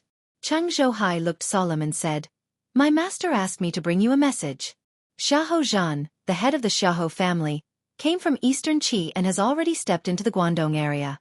Looking at his appearance, it is obvious that he is coming straight for you, so you have to be careful." Chu Xiu was stunned and said in surprise, "Xiahou Zhan came alone?" Cheng Zhouhai nodded and said, "Only Xiahou Zhan came alone." Chu Xiu touched his chin and showed a trace of doubt in his eyes. The Xiahou family did not play by the rules. The great Guangming temple had been settled, and Chu Xiu also guessed the Xiahou family's reaction. Either it was left unsettled, like the last time. Anyway, the person who died was not Xiahou Wujiang. Or it was to mobilize the power of the entire Xiahou family to suppress the Guanzhong torture room, such as finding some trouble for the Guanzhong torture room and forcing the Guanzhong torture room to punish Chu Xiu. Now, as the head of the family, Xiahou Zhan personally took action. Did this mean that he valued Chu Xiu? However, for Xiahou Zhan himself, there was some suspicion of bullying the young, which was not good to say. "Does the hall master know about this?" Chu Xiu asked. Cheng Zhouhai nodded and said, "The head of the Xiahou family came in person. As soon as he stepped into the Guangdong area, Master had already sent someone to inform the hall master." Chu Xiu smiled and said, "Since the hall master knows, I don't have to worry about anything." With the protection of the hall master, Xiahou Zhan can't stir up any trouble. On the ranking list, the hall master is above Xiahou Zhan. Cheng Zhouhai was a little speechless when he heard this. It seemed that this person regarded the hall master as his own fighter? There was something the Hall Master had to do. However, if Cheng Zhouhai was the Hall Master, he would also choose to protect Chu Xiu. After all, Chu Xiu was now the face of the Guanzhong torture room and the most outstanding disciple of the younger generation. If someone wanted to kill Chu Xiu, and the Guanzhong torture room sat back and did nothing, how could the people of the Guanzhong torture room stand by and do nothing? Just like the Xiahou family, because the person who died this time was the seventh uncle, the group of elders dared to stop Xiahou Zhan from taking revenge. But if the person who died this time was Xiahou Wujiang, it would be a little too much for the group of elders to stop him. At this time, in front of the gate of Jiuhua City where the Guanxi branch was located, Xiahou Zhan looked at the merchants and warriors coming and going in silence. At this time, Xiahou Zhan did not reveal the aura of a martial Dao grandmaster, but in the eyes of others, this middle-aged man wearing a luxurious brocade robe with an extraordinary aura was not someone to be trifled with. So even if Xiahou Zhan blocked the way, no one dared to scold or complain. As the head of the Xiahou family, Xiahou Zhan had not stepped out of the Xiahou family for several years. Everyone thought that being the head of the Xiahou family was a very honorable position, but in fact, only those who sat in this position knew how difficult it was. Just like what he was doing right now. He clearly wanted to take revenge for his own people, but as the patriarch, he was unable to use even the slightest bit of his strength, and he even had to personally take action. Was there anything more ironic than this? This time, Xiahou Zhan came alone. He couldn't use the power of the Xiahou clan because the elders prevented him from using it. However, he still had some trusted subordinates by his side, such as the seventh uncle. However, Xiahou Zhan didn't bring any of them because he knew that he probably wouldn't be able to kill Chu Xiu this time. After all, Chu Xiu was an elite of the younger generation of the Guanzhong torture room and the face of the Guanzhong torture room. This was Guanzhong, and he came to the Guanzhong torture room to kill people. Would the Guanzhong torture room ignore him? Perhaps from the moment he stepped into Guanzhong, his whereabouts had already been reported. However, none of this mattered. Xiahou Zhan had to come this time to give himself an explanation, as well as an explanation to his trusted subordinates. Chapter 369. In the Guanxi branch, Cheng Zhouhai did not leave. After knowing that Guan Siyu would definitely make a move, Cheng Zhouhai also wanted to see the power of the fight between the two martial Dao masters. Cheng Zhouhai had been in the Guanzhong torture room for more than 10 years. He had been taken into the Guanzhong torture room since he was a teenager, but he had never seen Guan Siyu make a move. This was because Guan Siyu had completely stabilized the Guanzhong torture room at that time. All these years, the Guanzhong torture room had been seeking stability, so Guan Siyu did not have the chance to make a move. Perhaps there were a few times, but Cheng Zhouhai did not see it. There was some criticism about Guan Siyu's strength in the pugilistic world. Most people thought that Guan Siyu was not worthy of his current ranking. In the past, the previous hallmaster, Chu Kuang's strength was outstanding and he had countless achievements. He once stopped a war with his martial arts alone, which made the pugilistic world gasp in admiration. Therefore, Chu Kuang was ranked second on the honor roll at his peak. However, when Guan Siyu took over the Guanzhong torture room, Chu Kuang had already spread the reputation of the Guanzhong torture room throughout the pugilistic world. It was equivalent to him inheriting the legacy of the Guanzhong torture room, so his achievements naturally could not be compared to Chu Kuang's. However, because of the reputation of the Guanzhong torture room, he was still ranked 8th on the honor roll. This ranking was also criticized by the pugilistic world. Most people thought that Guan Siyu's ranking was a little too high. Based on the few times he made a move, it was not amazing. How could he be ranked 8th on the honor roll? One had to know that the person ranked above Guan Siyu was the Great Light Temple's Wangyan Zen Hall chief, Dragon Tree of Nine Wonders Master Su Yun. He was a dual cultivator of Zen and was known as the existence with the highest Zen cultivation in the Great Light Temple. At a certain stage, he was even more brilliant than Abbot Su Ci. The person ranked below Guan Siyu was the Blue Dragon Society, Great Dragon Head, Crescent Green Dragon, Butian Nan. He was an extreme madman who had killed countless people in his life. From a low-level killer in the Blue Dragon Society, it took him decades to become the Great Dragon Head. It was rumored that ever since Butian Nan started killing people, he had never used assassination methods. He would just walk up to his target and tell them that he was going to kill them. He was extremely arrogant, but he had never failed. Therefore, it was rumored that when Butian Nan made his move, he would only kill those he did not want to kill, and there was no one he could not kill. If someone could pay the price, he would even dare to kill the abbot of the Great Light Temple or the heavenly master of Dragon Tiger Mountain. Sandwiched between the two of them, Guan Xiyu's radiance was naturally very dim. The Jianghu people also had a lot of controversy about her. As a member of the Guanzhong torture room, Cheng Zhouhai naturally wanted Guan Xiyu's strength to be as strong as possible. Unfortunately, there were too many rumors in the pugilistic world. In addition, Guan Xiyu rarely fought. Even if he wanted to refute, he couldn't find a reason.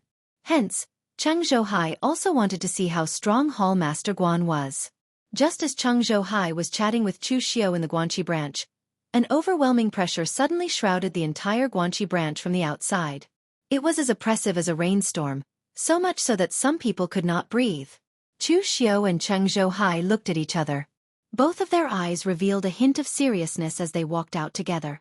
At this time, at the entrance of the Guanxi branch, Xiahou stood with his hands behind his back. The aura around him affected heaven and earth, causing a layer of dark clouds to condense in the sky above the entire Guanxi branch. It looked extremely terrifying. Xiahou was alone, but his powerful aura was as terrifying as that of a powerful army.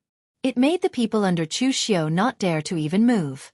This was the power of a martial Dao master. The power of a single person could fight against a powerful army. The realm of oneness of heaven and man only had a vague understanding of power in heaven and earth. On the other hand, a martial Dao master condensed the true martial core in his body and could truly affect the existence of heaven and earth. Cultivating martial arts, understanding heaven and earth. A martial Dao master could absorb the power of heaven and earth for their own use at any time.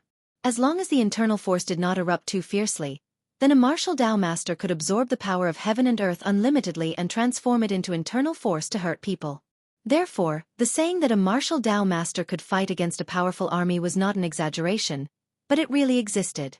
A martial artist in the oneness of heaven and man realm could be killed by the number of people, but when it came to the existence of a martial Dao master, it could no longer be killed by the number of people. No matter how powerful your army was, even if no one was afraid of death, they would still be killed.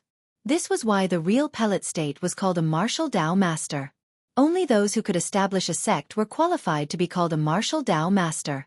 Even if there was only one person in a sect, as long as he reached the martial Dao master realm, he was qualified to be a major sect in the underworld. In the eyes of the real major sects in the underworld, whether there was a martial Dao master in charge was a very obvious watershed. As for those martial arts forces without a martial Dao master in charge, in the eyes of the real major sects, they were just small fries. At this time, watching Chu Xiao walk out of the Guanxi branch, Xiahou looked at Chu Xiao without the slightest anger and hatred, only calmness. "You are Chu Xiao? You're younger than I expected." Xiahou, as his father, naturally knew Xiahou Wujiang's arrogance and pride. As a result, Xiahou Wujiang was defeated by this Chu Xiao again and again, and even seventh uncle was killed. Xiahou was really curious about Chu Xiao. At this time, facing a powerhouse of Xiahou's level, Cheng Zhouhai, who was next to Chu Xiao, already felt a little depressed under Xiahou's aura, but Chu Xiao was still able to remain calm. Hearing that, Chu Xiao merely said indifferently, "Patriarch Xiahou, you've exceeded my expectations. I didn't expect this matter to attract you to take action personally, Patriarch Xiahou. Do I, Chu Xiao, really have such great prestige that I can attract a martial Dao Grandmaster powerhouse to seek revenge on me? Isn't Patriarch Xiahou afraid of being said by the people in the underworld for bullying the weak?" Xiahou looked up at the sky, and he said calmly, "Seventh brother died in your hands, which is beyond my expectation. I have known seventh brother for more than 10 years. He is a very persistent guy. His master is a master from the Eastern Qi military, who is proficient in spear skills and bow. But seventh brother said that he was born stupid, so he only specialized in one. If he didn't practice one to the acme of perfection, he would resolutely not practice the second. This made his master very helpless. Isn't such a person a little stupid?" Later, seventh brother's master was killed by the enemy, and he was also seriously injured and on the verge of death. I saw him on the road and threw him a bottle of medicinal pills. Seventh brother came back to life with this bottle of medicinal pills, took his revenge, and found out my identity. He went to the Xiahou clan to find me, saying that he would use his life to repay my kindness. I thought he was joking and just wanted to use this as an excuse to come to the Xiahou clan to earn a living as a follower, so I agreed. I didn't expect him to be serious. What seventh brother has done for me over the years is worth countless bottles of medicinal pills. He said he would use his life to repay my kindness, and he really put his life on the line.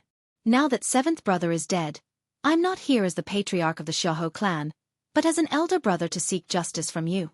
Chu Xiu sneered and said, Justice? It was your son who wanted to kill me. If I didn't kill him, I would be the one who died. Who would I seek justice from? Xiahou Zhan said expressionlessly, Seventh brother addressed me as patriarch and treated me like a father or brother. If I didn't come this time, not only would others be bitterly disappointed, but I would also not be able to get over this. At this moment, a powerful voice came from the side. Unfortunately, you came for nothing. Xiahou Zhen, you personally took part in a grudge between juniors. This is against the rules of the martial world. Guan Siyu walked over from the long street. Behind him was the third leader of the Criminal Apprehension Division, Si Ming, and over 10 experts from the division. Xiahou Zhan turned his gaze to Guan Siyu, but there was not a hint of emotion in his eyes. It would be strange if Guan Siyu didn't appear here. Xiahou Zhan hadn't interacted much with Guan Siyu. Although they were of the same generation, when Guan Siyu took over the Guanzhong torture room, Xiahou Zhan hadn't taken over the position of patriarch yet. Although they had met later on, they could only be considered acquaintances. Xiahou Zhan looked at Guan Siyu and said in a low voice, Hallmaster Guan, I only want an explanation. It has nothing to do with seniority. Chu Xiu killed my men, so I want him to pay the price. This isn't too much, right? Guan Siyu said indifferently, It's already too much for you to come to the Guanzhong torture room to ask for someone. Since you didn't interfere in the matters between juniors, I naturally wouldn't interfere either. But now that you've personally taken action, as a hallmaster, I naturally won't sit by and watch someone take away my men from the Guanzhong torture room's territory. Xiahou Zhen, I know about the Xiahou family situation. If you want to take revenge, you have to figure out the internal affairs of the Xiahou family first. Otherwise, it'll be very embarrassing for a dignified patriarch like you to always go into battle. Upon hearing Guan Siyu's words, Xiahou Zhan's expression turned gloomy. After all, the Xiahou family was one of the 9 great aristocratic families. With so many eyes in the underworld watching, some matters couldn't be hidden from others. The underworld had also heard about the *T internal affairs of the Xiahou family. Now that Guan Siyu saw Xiahou Zhan come alone, he understood what was going on. It was nothing more than internal strife in the family. Xiahou Zhan snorted coldly and said, Hallmaster Guan, you don't have to worry about my Xiahou family's internal affairs. However, I have to give you a piece of advice. You helped Chu Xiu this time, but will you still be able to help him when he causes so much trouble in the future? Chu Xiu isn't a stable person. The Guanzhong torture room is too small. I'm afraid it won't be able to accommodate him. Guan Siyu, you helped Chu Xiu this time. Sooner or later, you will regret it. How could Guan Siyu be provoked by Xiahou Zhan's words? Taking a step forward, Guan Siyu's aura rose like a mountain. She said in a deep voice, No one can take away my men from my Guanzhong torture room. Xiahou Zhan, I'll ask you one last time. Are you going to retreat or not? Xiahou Zhan closed his eyes, and when he opened them again, they had turned a deep golden color. The power of his essence soul had stirred up a yuan qi storm that swept over. Xiahou Zhan's actions had already explained everything. Chapter 370. After Xiahou clan's spirit commanding art was cultivated to its peak, it could be said to have a qualitative leap. The most direct observation was that it could evolve mental energy into spirit power, which could directly materialize. It could draw in the world and had infinite power. At this moment, Xiahou Zhan's spirit power shone brightly. The surrounding heaven and earth power was stirred by him into a storm that surged towards Guan Siyu. In the early stages of Xiahou clan's spirit commanding art, it controlled people. It directly used mental energy to control the other party and the heaven and earth power. But at Xiahou Zhan's level, he was the one who controlled the world. The endless storm swept over hundreds of feet, and its power soared into the sky. A casual attack was dozens of times more terrifying than a unity of heaven and man realm warrior. At this moment, Guan Xiyu also moved. He took a step forward and formed a seal with both hands to lift the world. It was as if he was carrying a mountain and blasted it at Xiaofan. In that instant, endless ripples appeared in midair and shattered in the face of the immense power. An invisible force swept through the world, but the power was tangible. It directly tore apart the powerful storm set off by Xiaofan's spirit power. Divine Power 9 Transformations. Moving Mountain. The power of this attack was extremely shocking, but Guan Xiyu's figure did not stop. He pushed forward with one hand and seemed to stir casually. The surrounding heaven and earth essence energy rippled like flowing water and surged towards Xiaofan. Wherever the ripples passed, the protruding stones on the ground were instantly turned to dust. One could imagine how terrifying this move was. This was one of Guan Xiyu's Divine Power 9 transformations. Stirring the sea. In the past, when the younger generation competed for the God Weapon Convention in the Guangzhong torture room, Chu Xiao had seen Yu Qi attack. He had used the moving mountain and stirring the sea of the 9 transformations. However, the difference between Yu Qi's use of these two moves and Guan Xiyu's was like heaven and earth. Only when Guan Xiyu used this move could he be considered to have some of the divine power's power. At this moment, Xiaofan's expression changed slightly. Guan Xiyu's power was somewhat beyond his imagination. The 3 realms of spirit condensation were divided into 3 steps: Martial Tao True Pellet, Real Fire Spirit Refinement, and Heaven and Earth Mystic. As long as one stepped into the 3 realms of spirit condensation, they could be called a Martial Tao Grand Master. However, most Martial Tao Grand Masters were in the first realm, and Xiaofan was naturally the same. At this time, Xiaofan could clearly feel that Guan Xiyu should be at the real pellet state, but his power seemed to be far beyond him. He had already reached the real spiritual spirit refinement. As soon as the sea stirrer was unleashed, the surrounding world seemed to become a prison of the sea. Worldly yuan qi and spiritual energy were stirred, forming an inescapable net that pressed down on Xiaofan. Xiaofan's body shone brightly, and the radiance of his primordial spirit shrouded his entire body. Then, an illusory figure appeared behind him, holding a giant bow. The golden radiance of the primordial spirit condensed into an arrow. It looked somewhat similar to the 7th uncle's 13 soul-stealing arrows. As the essence soul arrow in Xiaofan's hand shot out, golden light instantly filled the world. It tore through Guan Xiyu's sea-stirring divine power and headed straight for her glabella. The power of the soul was powerful, and it was very difficult to block it with power of the same element. Either the attacker also cultivated a secret technique of the soul, or they could only choose to block it with their own vital energy. In short, although the Yuan spirit was difficult to cultivate, and it was a little extreme, its might was still extremely terrifying. Guan Xiyu's expression didn't change. He formed a seal with both hands and formed a very strange seal. He calmly said, "Exorcism." A faint light bloomed, and an extremely strange figure appeared behind Guan Xiyu. It had 3 faces and 6 arms, but it was extremely thin and small. Its aura was extremely strange, and it was condensed from the power of the soul and the power of the world. As soon as the figure appeared, Xiaofan's primordial spirit arrow began to melt. It wasn't blocked, but it seemed as if it didn't exist at all. It directly melted into the world. Moreover, it wasn't just the primordial spirit arrow. Under the influence of the figure, the golden light of the primordial spirit around Xiaofan began to rapidly collapse.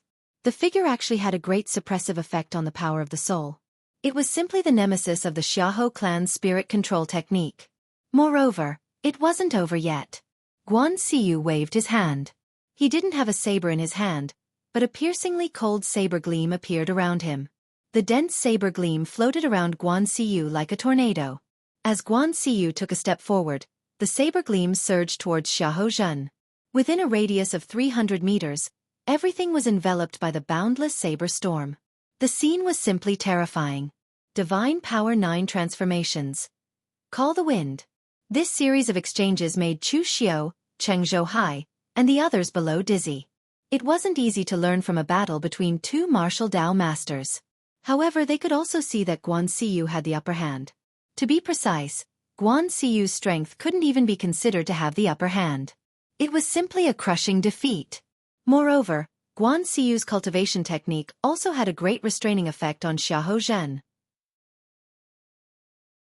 Guan Xiyu's secret cultivation technique, Divine Power 9 transformations, wasn't passed down from ancient times. Instead, Guan Xiyu had researched it on his own. His Divine Power 9 transformations contained the foundations of countless cultivation techniques.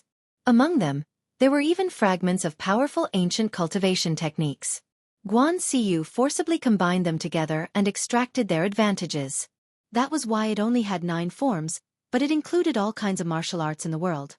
It could also restrain any martial arts technique. Its power was unpredictable and extremely powerful. Under the blade storm, Xiahou Zhan's eyes flashed with a cold glint. He shouted, and the golden spirit aura around his body turned into sharp blades. His aura soared into the sky, wanting to tear everything in front of him apart. The Xiahou clan's spirit-driving art was good at offense, not passive defense. In front of Guan Xiyu, his spirit-driving art hadn't been able to exert its power. If Guan Xiyu continued to suppress him, Xiahou Zhan couldn't imagine the consequences. However, at this moment, Guan Xiyu's figure suddenly appeared behind Xiahou Zhan. She formed a fist seal and slammed it down on Xiahou Zhan. It was still moving mountain. No one noticed when Guan Xiyu had changed his figure. Even Chu Xiu and the others, who had been watching Guan Xiyu fight in the outside world, didn't notice. A powerful force descended from all directions. Xiahou Zhan twisted the sharp primordial spirit blade in his hand, but it was already too late. The power of moving mountain descended like Mount Tai pressing down on him. Moreover, this move seemed to carry the power of the gods, causing the primordial spirit blade in Xiahou Zhan's hand to shatter with a loud bang. A huge wave of primordial spirit power mixed with Gang Qi erupted. Xiahou Zhan formed a seal with his hand, and the power of his soul drew upon the power of the world, condensing it into a shield in front of him. Unfortunately, the defensive power of the spirit-controlling art was somewhat lacking. With a loud bang, Xiahou Zhan's Yuan Qi shield shattered, and he was sent flying more than 30 meters away. His face was frighteningly pale. Xiahou Zhan stood where he was, and his pale face was slightly red. Anyone could see that Xiahou Zhan's internal organs had been injured, but he forced himself to not vomit blood. Xiahou Zhan stared at Guan Xiyu. After a while he said, "Guan Xiyu, I underestimated you. Most people in Jianghu also underestimated you. If Chu Kuanga's brilliance did not cover you, you would have shone even brighter after taking charge of the Guanzhong torture room." Guan Xiyu said expressionlessly, "The history of the Guanzhong torture room is very short compared to the large sects and families that have been passed down for thousands of years. Every generation of the Guanzhong torture room is a pioneer. Chu Kuanga and the other ancestors used their lives to open up the position of the Guanzhong torture room. Their brilliance will not stop me from shining.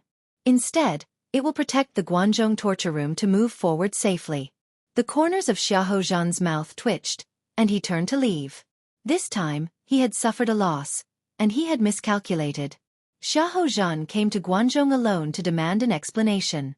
In fact, he did not think that he could take away Chu Xiu from the Guanzhong torture room by himself, or do something to Chu Xiu.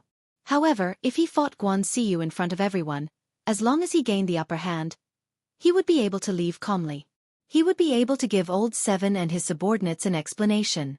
He would also be able to let everyone see that he, Xiahou Zhan, was a responsible family head.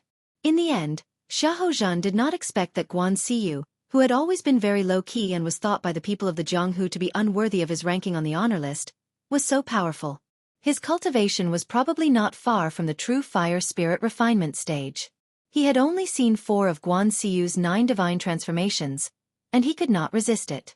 The difference between the two could be described as crushing.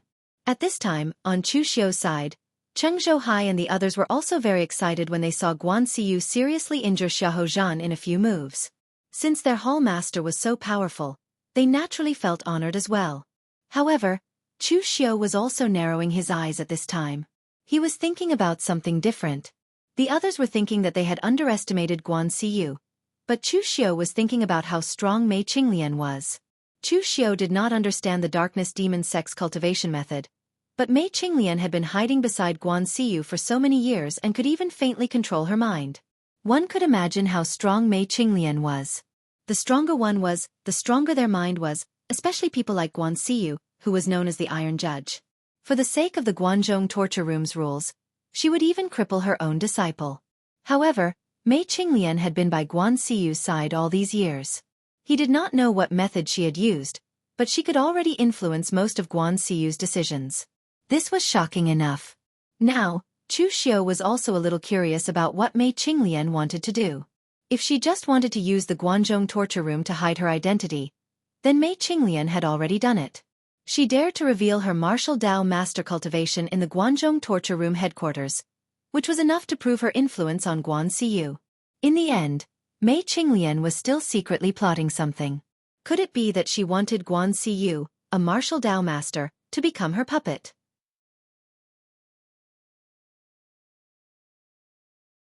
Chapter 371. After repelling Xiahou Zhan, Guan Xiyu turned her gaze to Chu Xiu. Chu Xiu hurriedly stood up and cupped his hands. "Many thanks for helping me, Hall Master." Guan Xiyu nodded and said faintly, "The Guanzhong torture room has helped you deal with this matter. Next time, think twice before you act." Although the Guanzhong torture room has stabilized, it hasn't reached the point where we can expand at will. After reminding Chu Xiu, Guan Xiyu directly left with her people.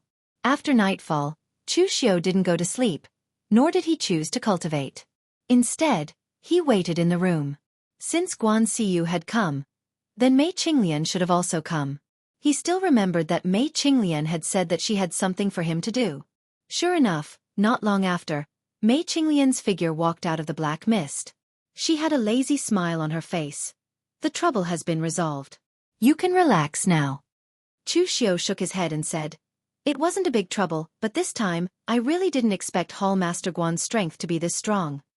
Mei Qinglian glanced at Chu Xiu and said, "What else do you think?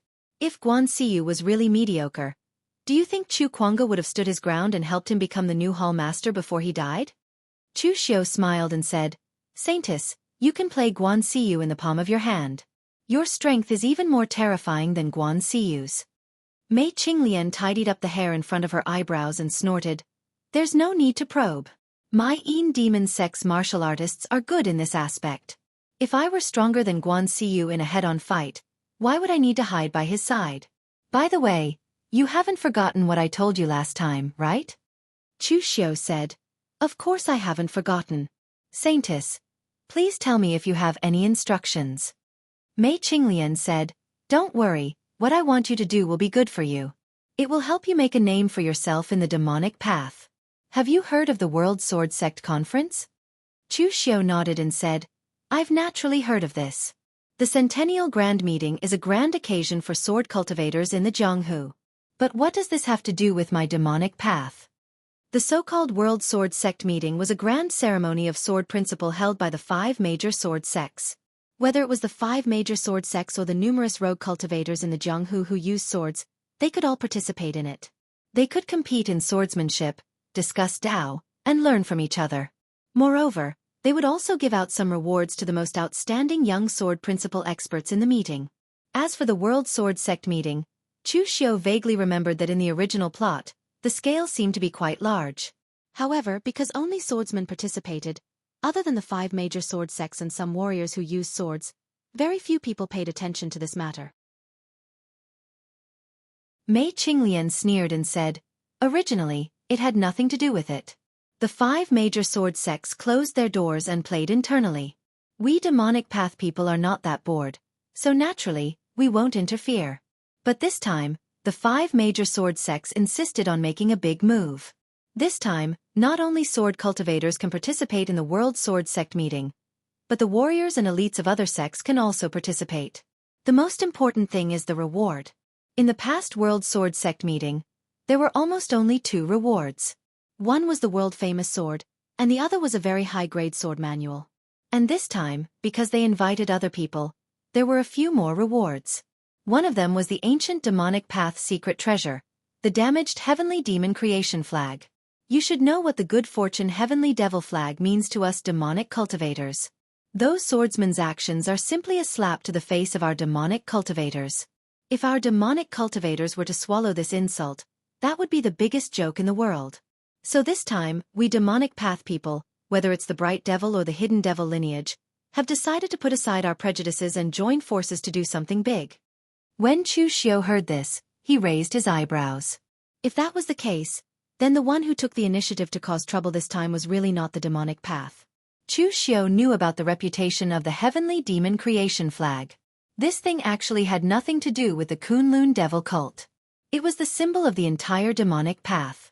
According to legend, after the great calamity of ancient times, the Taoist and Buddhist lineages had actually left behind a very comprehensive inheritance. However, the demonic path was relatively loose, and the entire thing was fragmented. Later, someone found the ancient demonic path's ancestral land in the ruins. From there, they found many powerful demonic path cultivation methods.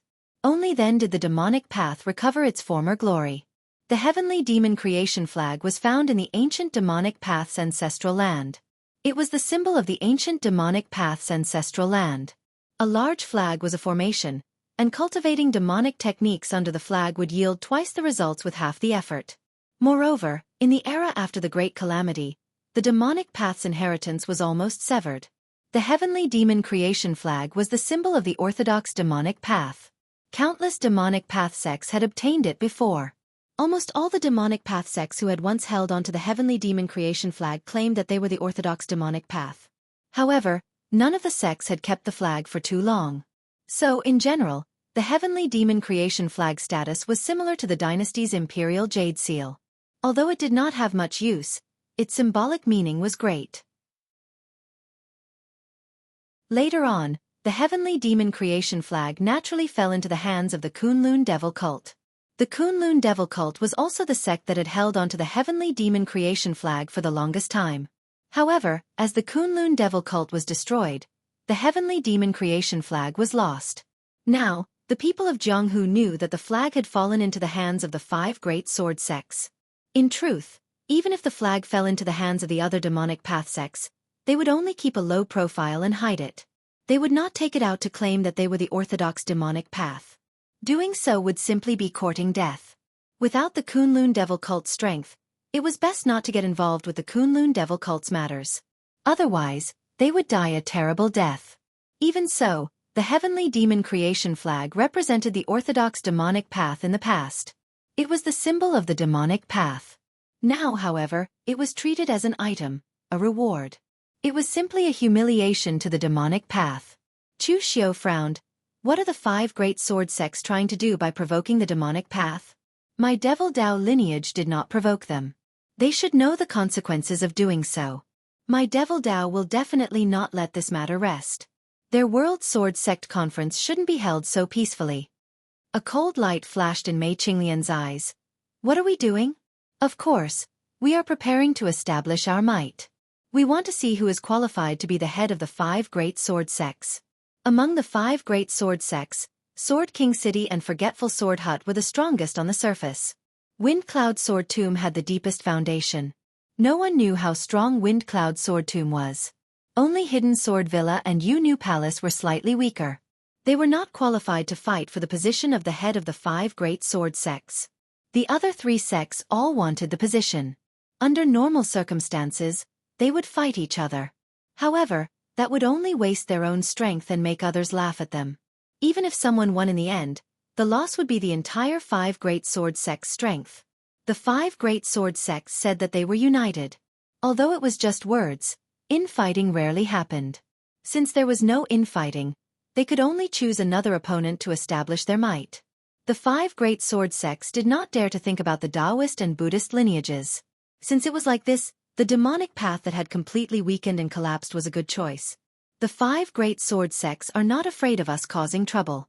They are afraid that we will not cause trouble. Only then can they show their strength and see which sect is qualified to be the head of the 5 great sword sects. In the past, when the Kunlun devil cult was still around, our demonic path suppressed the world. Demonic flames overflowed the sky. How awe-inspiring was that? At that time, let alone provoking us, these righteous sects could only shout the slogan of exterminating demons and defending the Tao carefully in private. How could they be as sullen as they are now? This is an overt plot. If we don't go, the demonic path's reputation will fall and we will be trampled underfoot again. If we go, it will be exactly what the 5 great sword sects want. Anyway, our demonic path will suffer. Chu Xiao spread his hands and said, in the end, our demonic path also chose to go, didn't it?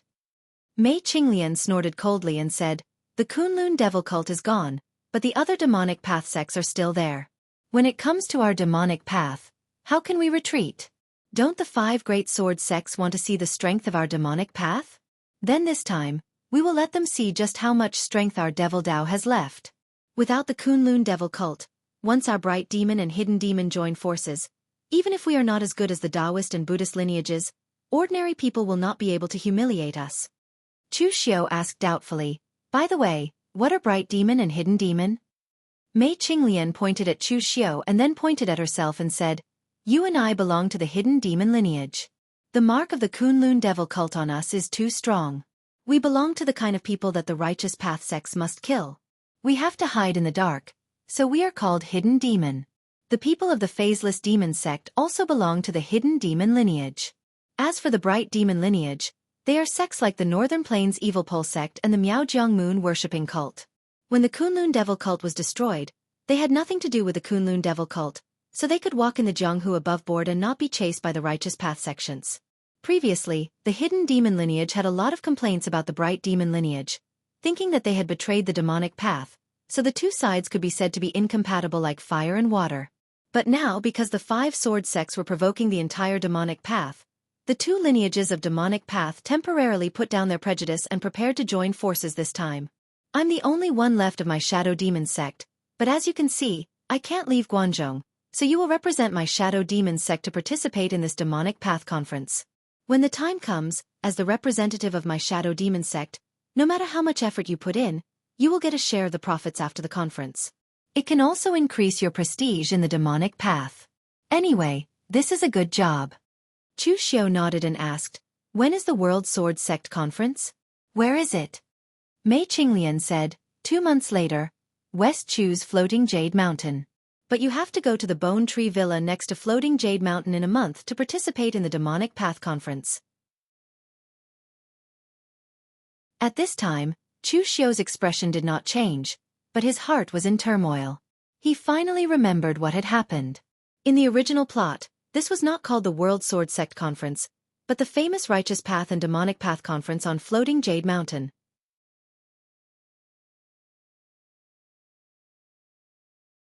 Chapter 372. Previously, when Mei Qinglian mentioned the World Sword Sect Conference, Chu Xiu was still a little doubtful. Although he had heard of the World Sword Sect Conference in the original plot, it shouldn't have been so big. Only now did Chu Xiu realize that in the original plot, it wasn't called the World Sword Sect Conference, but the Righteous and Demonic Battles on Floating Jade Mountain. Chu Xiu had also guessed the reason. It was probably because the 5 major sword sects had caused too big of a commotion, so big that it implicated both the righteous and demonic sections. Both sides fought fiercely on Floating Jade Mountain, ultimately turning the World Sword Sect Conference into a war between the righteous and demonic sections. Moreover, this matter affected the entire pugilistic world. It could be said that it was the biggest conflict between the righteous and demonic sects since the destruction of the Kunlun devil cult. Since that was the case, this matter wasn't like what Mei Qinglian had said, where he only needed to represent the Yin demon sect to go through the motions and he would be able to get all sorts of benefits. Instead, there was a huge risk involved. Although that was the case, Chu Xiu didn't want to reject it. The reason was simple. While there were risks, there were also huge benefits in the war between the righteous and demonic sects. Fighting in the pugilistic world would always improve more than training in seclusion. Chu Xiu also realized that he was actually a militant. Although he would sometimes use some schemes to Chu Xiu, as long as it could be solved with fists and knives, he was actually too lazy to use his brain. Fortune came from danger. This was actually the most commonly used truth in the pugilistic world. Unless it was those who were blessed with great luck, sitting at home, divine skills would come from the heavens.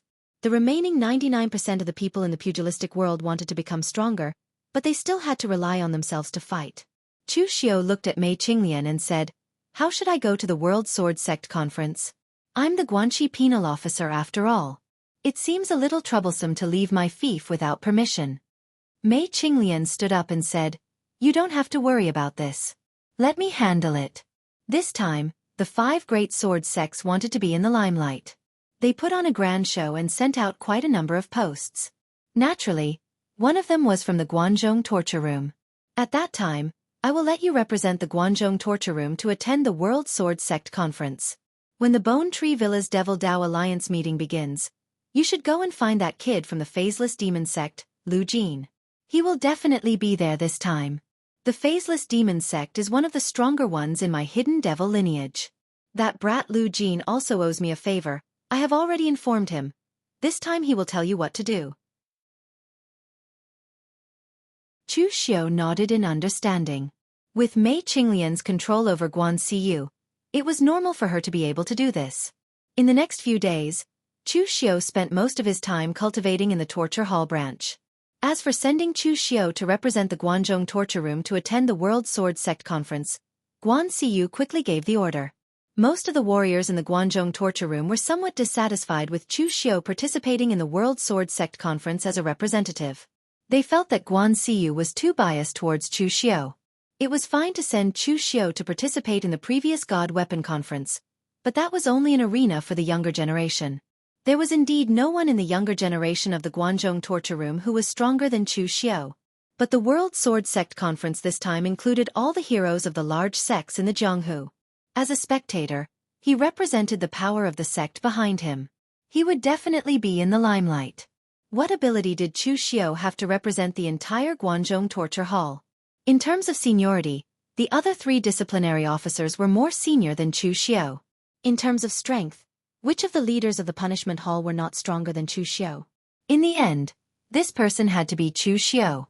Among the other disciplinary officers, Xiao Yi and Chu Simo did not say anything. Only Yin Batong objected the most. He even specially wrote a few letters to Guanxiu, asking her to carefully consider this matter. However, he was ignored by Guanxiu in the end. This made Yin Batong feel helpless. After receiving the notice, Chu Xiu made some arrangements for the Guanxi area before heading to West Chu. Actually, there were no arrangements. Chu Xiu could be said to be the strongest and most murderous of all the disciplinary officers that had controlled the Guanxi area over the years. Although Chu Xiu's way of doing things was criticized by the martial arts forces in the Guanxi area, as long as Chu Xiu did not die, the martial arts forces in the Guanxi area would not dare to provoke Chu Xiu's dignity. The two largest clans in the Guanxi area had been completely destroyed by Chu Xiu in one day. The bloodstains on the ground of the Wei and Zhang families' ancestral lands had not been cleaned yet. Who would dare jump out and seek death? Therefore, Chu Xiu was very assured in the Guanxi area. Chu Xiu had never been to the land of West Chu before, but among the three kingdoms, West Chu was the most special. Among the dynasties in the world, as long as there was a split, there would be one land of West Chu. Although it might not be called West Chu, this also proved that the land of West Chu was the most unstable and difficult to unify. The reason was very simple. The land of West Chu had the feeling of a barren land with undeveloped forests everywhere. There were even some fierce beasts that had survived since ancient times. 80% of the West Chu area was not suitable for humans to live in. Only a few powerful and confident large sects would establish a sect in this kind of place. They wanted peace and quiet, as well as the rich cultivation resources there. Because there were few people, the power of the West Chu imperial court was not large, but the martial arts were flourishing. Although it could not compare to the Eastern Qi, it was a bit stronger than the Northern Yen. The martial arts were flourishing while the imperial court was weak. Over the years, the West Chu imperial court rarely participated in the struggle between the three countries. Most of the time, when the Eastern Qi was strong, they would ally with the Northern Yen to suppress the Eastern Qi. But when the Eastern Qi suffered a loss, West Chu would immediately retreat, as if they did not have any initiative. In reality, it was not that West Chu did not want to fight, but it was impossible for West Chu to attack the Central Plains with their strength. Being able to maintain the current situation was not an easy matter for West Chu. The official road to West Chu was a little narrow. Along the way, Chu Xiu saw many warriors with swords in a hurry. It was obvious that they were preparing to participate in the World Sword Sect Conference. The World Sword Sect Conference was only held once every 100 years. Not only would the young generation of swordsmen compete with each other, there would also be Grandmaster-level swordsmen sparring with each other.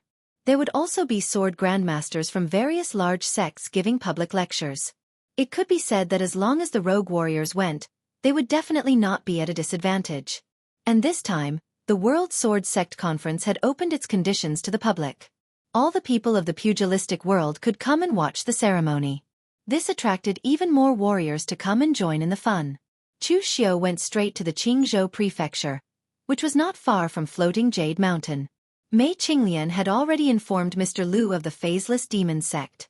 If Mr. Liu arrived, he would naturally come and inform him. Holding the invitation for the World Sword Sect Conference, Chu Xiu went straight to the Sword Deviate Pavilion of the Qingzhou Prefecture. The Sword Separation Pavilion could be considered as a combination of a restaurant and an inn. However, one could tell from its name that it would only serve the people of Jianghu. During the period of the World Sword Sect competition, the Sword Separation Pavilion would only serve sword cultivators. The other non-sword cultivators would only be qualified to enter if they had the invitation to the World Sword Sect competition. As for the other rogue cultivators, they could only be rejected. After all, although the Sword Separation Pavilion was big, it had limited space. Although this would attract some criticism, no one dared to cause trouble.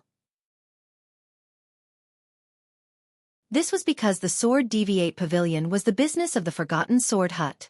Among the 5 major sword sects, the Forgotten Sword Hut strength was definitely at the forefront. The warriors of the Forgotten Sword Hut cultivated the way of the sword. They comprehended sword intent, understood the principles of the sword, and practiced sword techniques. They progressed step by step and had an incomparably solid foundation. Therefore, from the day the Forgotten Sword Hut was established, it had always been one of the 5 major sword sections. In history, it was either the head of the 5 major sword sects or it was in the middle.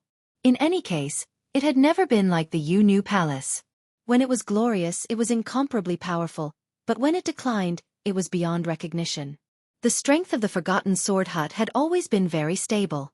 Moreover, in this World Sword Sect Conference, the Forgotten Sword Hut was also the existence with the most ability to become the head of the 5 major sword sections. In front of the Sword Deviate Pavilion, 2 disciples of the Forgotten Sword Hut, dressed in white and holding swords, cupped their hands towards Chu Xiu and said, "Friend, if you are not a sword cultivator, please show the invitation of the World Sword Sect to enter the Sword Deviate Pavilion." The attitude of these 2 warriors from the Forgotten Sword Hut could be considered to be very polite. After all, during the World Sword Sect Conference, countless experts came and went. The 5 major sword sects did not want to cause trouble, so the disciples they sent out to receive him were smooth and slick people. They would not cause any misunderstandings because of their attitude. Chu Xiu handed over the invitation. One of the disciples of the Forgotten Sword Hut looked at it and immediately cupped his hands. "So it is the official Chu of the Guanzhong torture room. Please enter." As he spoke, the disciple of the Forgotten Sword Hut immediately said in a loud voice, "The representative of the Guanzhong torture room, Chu Xiu, official Chu, has arrived." As he spoke, a disciple of the Forgotten Sword Hut immediately walked out and led Chu Xiu into the Sword Deviate Pavilion. This was not because the disciple of the Forgotten Sword Hut had a good attitude and good service. It was because they had no other choice. During this time, many warriors had come to the Sword Deviate Pavilion. Some had enmity between them, some had enmity between sects, and there were even countless who did not like each other. As a warrior, it was almost impossible to find someone with a good temper.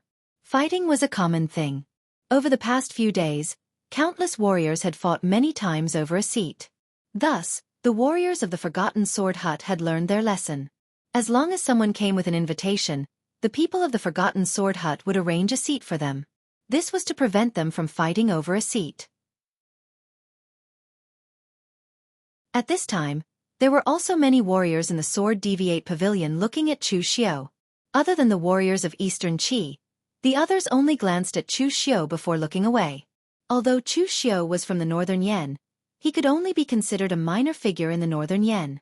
He had never been to West Chu before, so the people of these 2 places had only heard rumors about Chu Xiu. On the other hand, in Eastern Qi, Chu Xiu's reputation was great. Just as the disciples of the Forgotten Sword Hut had arranged a seat for Chu Xiu, a middle-aged warrior sitting across from Chu Xiu slammed the table and snorted coldly.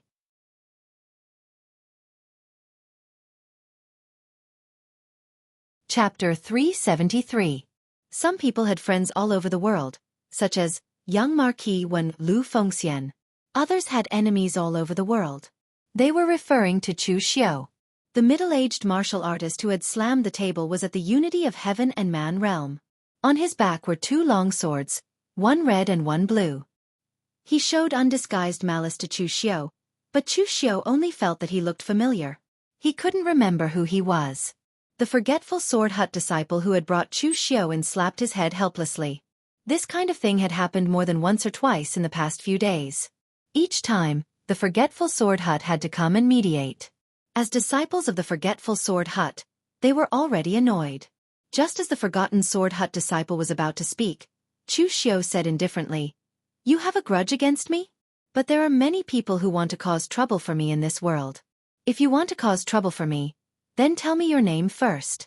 Otherwise, I won't recognize who you are."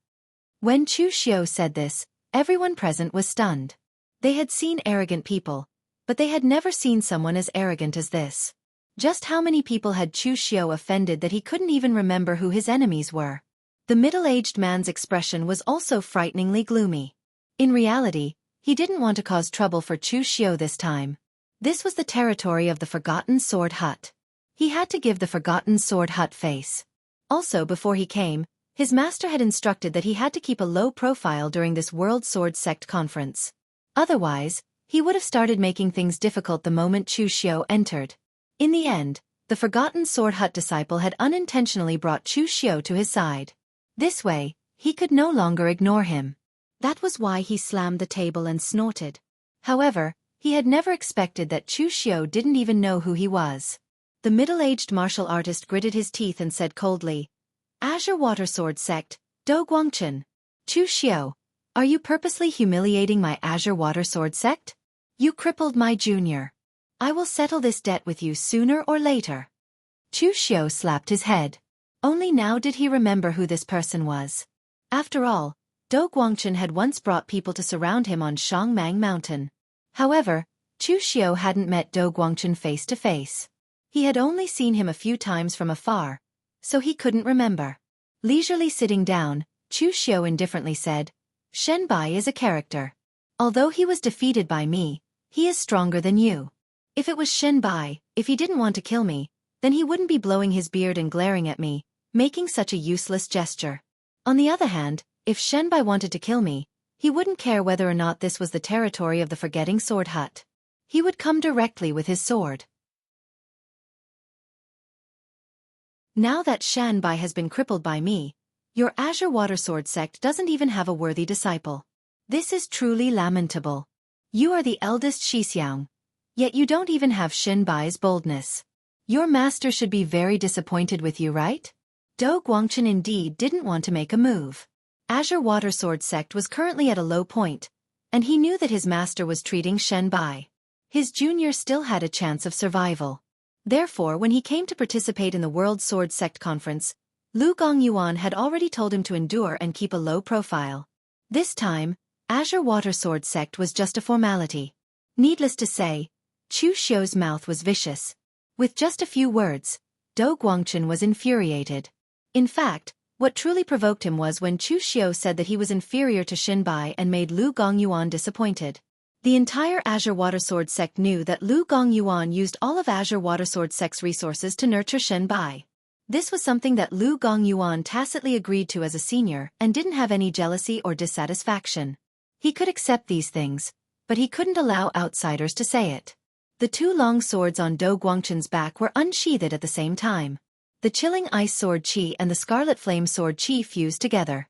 Fire and water were incompatible, but for Do Guangchen, they complemented each other and their prowess was extraordinary. Back when Chu Xiu was at the physical invulnerability realm, he could only dodge like a mouse when facing Do Guangchen, who was at the unity of heaven and man realm. Now that he was facing the so-called unity of heaven and man realm, Chu Xiu's mental state had a clear change. The so-called unity of heaven and man was nothing more than this. It wasn't like he hadn't killed before. Chu Xiu sat still and formed the Great Vajra Wheel Seal. Because he cultivated the Great Vajra divine powers, when Chu Xiu executed Buddhist martial arts, his Dipper Chi actually had a trace of Buddha's golden radiance. It was as though he truly had the might of a Vajra. There was a loud bang, and Do Guangchen's sword light was torn apart. Chu Xiu's figure remained unmoved, but Do Guangchen took 3 steps back, and the chair under his feet was directly shattered. The commotion from their side was too big, and everyone present looked towards Do Guangchen and Chu Xiu. All of their faces revealed a surprised expression. It might not be a new thing for a young elite on the Longhu rankings to defeat a senior martial artist, but Do Guangchen was still a well-known figure. He was the mainstay of the Azure Water Sword sect, and Lu Gongyuan's first disciple. Now that he was so easily defeated by Chu Xiu, it seemed like he was a little too useless. In fact, Do Guangchen was accepted as a disciple by Lu Gongyuan in the past, and he was only second to Lu Gongyuan in the Azure Water Sword sect. Do Guangchen wasn't mediocre, but Chu Xiu was a little too strong.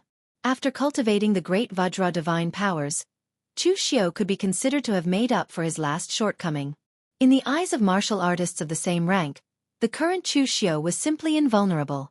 With a strong and profound inner force, coupled with a spiritual force that wasn't considered strong, but definitely wasn't weak either. Finally, after cultivating the great Vajra divine powers, Chu Xiu was almost invincible within the 5 Chi's origin realm. Even among the martial artists at the Unity of Heaven and Man realm, Chu Xiu was confident that he could defeat most of them. Just as Do Guangchen flew into a rage out of humiliation and wanted to continue attacking, and when Chu Xiu revealed his killing intent, a long sword that was completely condensed by the power of ice suddenly descended and stood upright in front of Chu Xiu and Do Guangchen. This long sword was completely condensed by the water vapor in the air. It could be said that it was a sword formed by the power of heaven and earth. It was needless to say what kind of status one had to have to achieve this. A figure walked down from upstairs and looked at the scene below. In a cold voice he said, "Have you all fought enough? If you want to fight, wait until the World Sword Sect Conference begins. My Sword Separation Pavilion is not a place for you to settle your personal grudges." The martial artist who walked down had a monstrous aura around him. He was impressively a martial arts grandmaster. Furthermore, his appearance was also very strange. He was in his 40s and had slanted eyebrows. His face was slouched and he had a naturally bitter look. It was hard for people to not be able to hold back their laughter when they saw him. However, although this person in front of them looked a little funny, no one dared to laugh in front of him. This person's temper was notoriously bad. He was the master of the Sitting Sword Hut South Sword Peak, painstaking sword, Yan Bujue. He could be said to be a strange freak. The disciples of the Sitting Sword Hut had a calm temperament and had always had a good reputation in the martial world. However, Yan Bujue was the exact opposite. He could not get along with anyone and his temper was also abnormally violent. In his early years, he had offended many people. If he had not been taken in by the Sitting Sword Hut, Yan Bujue would most likely have been beaten to death. However, even after joining the Sitting Sword Hut, Yan Bujue's temper did not change. He was still overbearing and strong. When the Sitting Sword Hut dealt with outsiders, it was inevitable that they would use a carrot and a stick. This Yan Bujue was that big stick. Chu Xiu spread out his hands and said, "Senior Yan, everyone here is watching. I did not make the first move. Of course, if some people are not convinced and want to go out and fight again, I, Chu Xiu, will accompany them to the end." At the side, Do Guangchen was so angry that his face turned red. However, with Yan Bujue in front of him, in addition to the power of Chu Xiu's great Vajra wheel seal just now, he had already sensed it. If he forcefully fought, he would not gain any advantage. Thinking of his master's instructions, Do Guangchen could only suppress the anger in his heart and directly leave. Seeing this scene, everyone present looked at each other in dismay. The Azure Water Sword sect had actually declined to such a state? Compared to Chu Xiu, Do Guangchen was a senior in the pugilistic world and was an existence that was only inferior to Lu Gongyuan in the Azure Water Sword sect. But in the end, in the hands of Chu Xiu, Do Guangchen could only swallow his anger and retreat. The Azure Water Sword sect's reputation was completely lost. Chu Xiu squinted his eyes and looked at Do Guangchen. He actually hoped that Do Guangchen would disregard everything and make a move on him. That way, he would have the opportunity to kill Do Guangchen openly. This wasn't because Chu Xiu had a murderous nature, but ever since he crippled Shen Bai, he had already formed an irreconcilable grudge with the Azure Water Sword sect. It could also be said that this was the only irreconcilable grudge that Chu Xiu had formed. Chu Xiu killed 7th uncle and defeated Xiahou Wujiang multiple times. He only offended Xiahou Zhan, the patriarch's bloodline, and not the entire Xiahou clan. And when Chu Xiu killed Ming Chen, he only offended Ming Chen's master's bloodline. It couldn't even be considered as the entire Vajra institution. But when Chu Xiu crippled Shen Bai, He crippled the future hope of the entire Azure Water Sword sect. This was definitely an irreconcilable grudge. Therefore, when facing an Azure Water Sword sect disciple, Chu Xiao didn't need to show mercy. He didn't need to think about the consequences. One word. Kill. Yan Bujue glanced at Chu Xiao and spoke indifferently. Dragon Tiger ranking 6th rank Chu Xiao, I have heard of you. Among the top 10 elites of the Dragon Tiger rankings, you appear the most frequently and your ability to cause trouble isn't bad. But in my Forgotten Sword Hut's territory, if you still don't restrain yourself, then don't blame me for not giving your Guanzhong torture room any face. Chu Xiao spoke indifferently. Senior Yan, you are wronging me. I, Chu Xiao, never take the initiative to cause trouble. If people don't offend me, I won't offend them. But every time trouble finds me, I can only choose to retaliate. Taking a deep look at Chu Xiao, Yan Buha spoke. Let's hope so. Finishing his statement, Yan Buha immediately turned and left. Chu Xiao continued to sit here and leisurely ate his meal. But this time, no one cast their eyes on Chu Xiao. This person wasn't someone to be trifled with.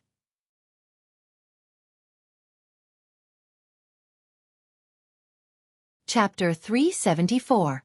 Late at night, in the guest room of the Sword Separation Pavilion, a knocking sound came from outside Chu Xiao's door. Chu Xiao opened the door. An unfamiliar middle-aged man in white stood there and said softly, "It's me." Hearing this voice, Chu Xiao immediately realized that this person was Mr. Liu. Chu Xiao said in surprise, "This is the Sword Separation Pavilion, the territory of the Forgetful Sword Hut. Mr. Liu, aren't you afraid of something happening by appearing here so openly?" Mr. Liu closed the door and chuckled. He pointed at his face and said, "If I didn't even have this little ability, my phaseless demon sect would have been exterminated countless times already. Don't worry, even if Yan Bubu stood in front of me, he wouldn't be able to see any flaws. My current identity is a standard righteous person, a wandering cultivator from Shangyang of Eastern Qi, Pine Wave Sword, Su Songtao." Chu Xiao said with some curiosity, "Then what about the real Su Songtao?" Mr. Liu casually waved his hand and said, "Of course he's dead. He's dead to the point where not even dregs are left." Chu Xiao nodded and didn't say anything. The methods of the demonic path had always been this ruthless. He, Chu Xiao, who was pretending to be a descendant of the demonic path, naturally wouldn't be any better. Although Mr. Liu's attitude towards him was very polite and amiable, in reality, as an expert of the phaseless demon sect, Mr. Liu was definitely the kind of demonic path villain who killed without blinking an eye. Waving his hand, Mr. Liu looked at Chu Xiao with a strange gaze and said, "I didn't expect that you actually have a relationship with the Holy Maiden. She already told me before that you will be participating in the Demonic Paths Alliance meeting on behalf of the Shadow Demon sect. Such a good thing has fallen onto your head. Don't tell me you've joined the Shadow Demon sect?" Chu Xiao shook his head and said, "Of course not. It's just that there's no one in the Shadow Demon sect at the moment, and the Holy Maiden is busy, so she asked me to make this trip." "Right, Mr. Liu. Is the Holy Maiden very strong in the Shadow Demon sect? Is his identity very special?" Mr. Liu said, "Martial masters are naturally very powerful. Moreover, it's not that the Saintess identity is special, but the Yin demon ancestor's identity is special. In the past, among the sects attached to the Kunlun Devil cult, the Yin demon sect's relationship with the Kunlun Devil cult is one of the closest. Even the Yin demon sect's sect master and saintess can become the devil envoys of the Kunlun Devil cult. Their status is even higher than my phaseless demon sect. However, in recent years, the Yin demon sect had been more or less annihilated by the righteous sections. Moreover, because of a traitor, the Yin demon sect had almost been destroyed. Now, only the saintess was left. However, even if the Holy Maiden was the only one left, as long as the inheritance of the Yin demon sect existed, her status would still be there. The saintess once helped me in the past, so I definitely won't let you suffer a loss during this Demonic Path Alliance meeting. Pack up. You can follow me to the Bonewood Villa now. However, you have to conceal your identity and change it to a Demonic Path's identity. In recent years, the Demonic Path has become somewhat impure. There might be some traitors mixed in. The Yin demon sect was almost destroyed because of a traitor. Your identity in the Jianghu is not bad. No one will suspect that the Guanzhong torture room's torture officer is a descendant of the Kunlun Devil cult. Therefore, You have to conceal your identity well to avoid being recognized and causing unnecessary trouble. Chu Xiao nodded. He knew this even without Mr. Lu saying it. These days, even the righteous paths people could not be trusted, let alone those evil and ruthless demonic paths people. Because of Mr. Lu's relationship with the phaseless demon sect, as long as Chu Xiao used his identity as the successor of the Kunlun devil cult, Mr. Lu would not harm him. However, other sects that did not have a close relationship with the Kunlun devil cult, or even the bright demon sect that had betrayed the Kunlun devil cult in the past, could do anything. Chu Xiao took out a mask with the Blue Dragon Society's symbol on it and put it on. He changed into a hoarse and deep voice and said, "I am a newcomer of the demonic path, Lin Yi. Nice to meet you, Mr. Lu." A playful smile appeared on Mr. Lu's face as he said, "The Blue Dragon Society's black iron mask? This is a pretty good item. However, it's best if you don't use those more conspicuous martial arts. Otherwise, people will be able to deduce your identity." After leaving the Sword Separation Pavilion, Chu Xiao followed Mr. Lu to the Bone Tree Villa. The so-called Bone Tree Villa was actually a deserted villa. Its name was very strange, but its origin was even more terrifying. Legend has it that the master of the Bone Tree Villa was a righteous hero.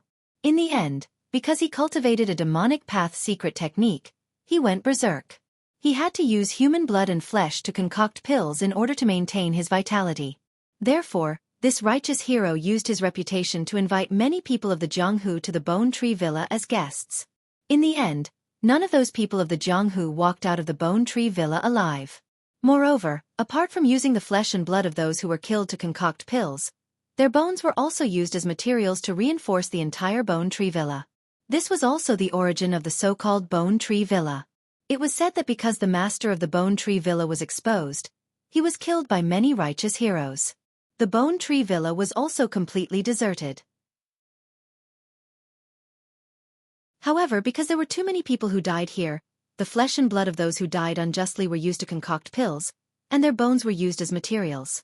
Therefore, every midnight, the Bone Tree Villa would be filled with the cries of wronged ghosts. It was very terrifying. When Chu Xiao followed Mr. Lu to the Bone Tree Villa, he discovered that this place was indeed a bit terrifying. The originally dilapidated villa seemed a bit gloomy and terrifying. The buildings of the Bone Tree Villa were also very strange. They were either pitch black in color, or a strange grayish-white color. Looking at them gave people a strange feeling. When they were approaching the Bone Tree Villa, Mr. Lu said to Chu Xiao in a deep voice, "Chu, you are a direct descendant of the Kunlun devil cult. However, you have not had any dealings with the current demonic path. The current relationship between demonic paths is more complicated than in the past. However, you don't need to care about this. All you need to know is that you are a direct descendant of the Kunlun devil cult, and your status is more respected than most people. You are the representative of the Yin demon sect, and the people standing behind you are also more powerful than most people. That is enough. The bright devil lineage is not on good terms with my Yinma lineage. This group of people betrayed the Holy Church in exchange for an ignoble existence. Although they have accumulated a lot of strength over the years, my Yinma lineage is not weak in the dark. To resist external forces, we must first stabilize the internal forces. This so-called demonic path alliance is actually a plot within the demonic path before we can unite against the external forces." Chu Xiao nodded. He was very good at using the tiger skin as a flag. Even without Mr. Lu's teaching, Chu Xiao understood this. As they walked into the Bone Tree Villa, two black-clothed martial artists with the three-flower realm cultivation suddenly appeared and shouted, "Who are you?" Mr. Lu threw out two tokens. The two martial artists glanced at them and immediately handed them to Mr. Lu. They cupped their hands and said, "So you are the representatives of the phaseless demon sect and the Yin demon sect. Please come in." Chu Xiao glanced at the two and asked, "Who are the guards?" Mr. Lu said indifferently, "They are from the sixth demon sect in Hainan. The sixth demon sect is considered to be neutral in the demonic path. Strictly speaking, it is the bright demon sect. However, when my sacred sect was destroyed, the sixth demon sect did not choose to betray us, nor did they choose to escape. Those righteous sects did not touch them completely because the sixth demon sect was far away in Hainan, far away from the central plains. They did not have much of a presence. When the sacred sect was completely destroyed, they only received the news. Therefore, the sixth demon sect did not betray the sacred sect." We, the hidden demon sect, naturally have no hostility towards them. The 6th Heavenly Demon Sect is presiding over this Devil Alliance meeting. Otherwise, if we from the Bright Devil lineage and the Hidden Devil lineage were to sit together, I'm afraid we would start fighting each other before we could even attack the 5 great sword sects. As he spoke, Mr. Lu had already stepped into the Bone Tree Villa with Chu Xiao. At this time, the originally dilapidated Bone Tree Villa had been cleaned up, but the inside was still gloomy and terrifying. In the hall of the Bone Tree Villa, cold and evil demonic chi filled the entire hall. The entire hall was clearly divided into 2 factions. On one side, there were more people from the Bright Demon Sect, while on the other side, there were fewer people from the Hidden Demon Sect. When they saw Mr. Lu bringing Chu Xiao in, everyone present turned to look at the 2 of them. Mr. Lu waved his hand and revealed his original appearance. Only then did many people from the Hidden Demon Sect greet Mr. Lu.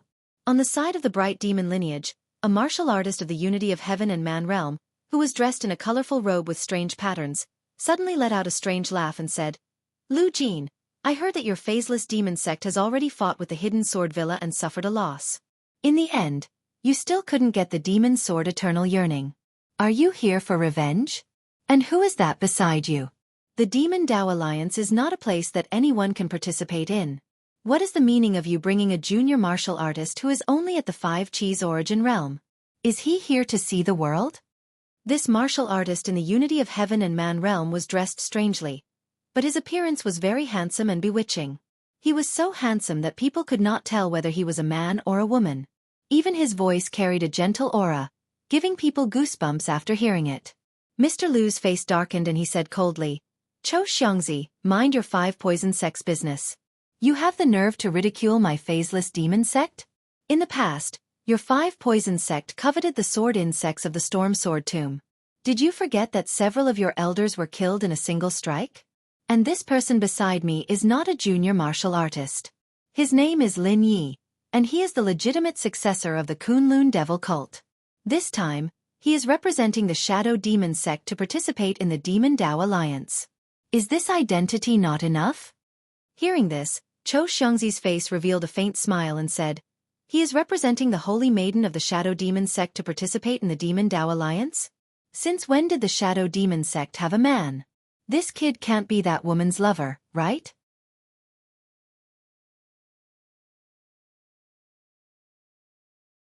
Chapter 375. There were plenty of people with foul mouths everywhere. Chu Xiao wouldn't be angered by a single sentence from the other party. Hearing that, Chu Xiao only transmitted his voice to Mr. Lu in an unusually calm manner. "Who is this?" Mr. Lu sneered, "5 poison sects young master Shan Yin, Cho Xiangzi. He's already so old, not much younger than me, yet he's still pretending to be a young master here.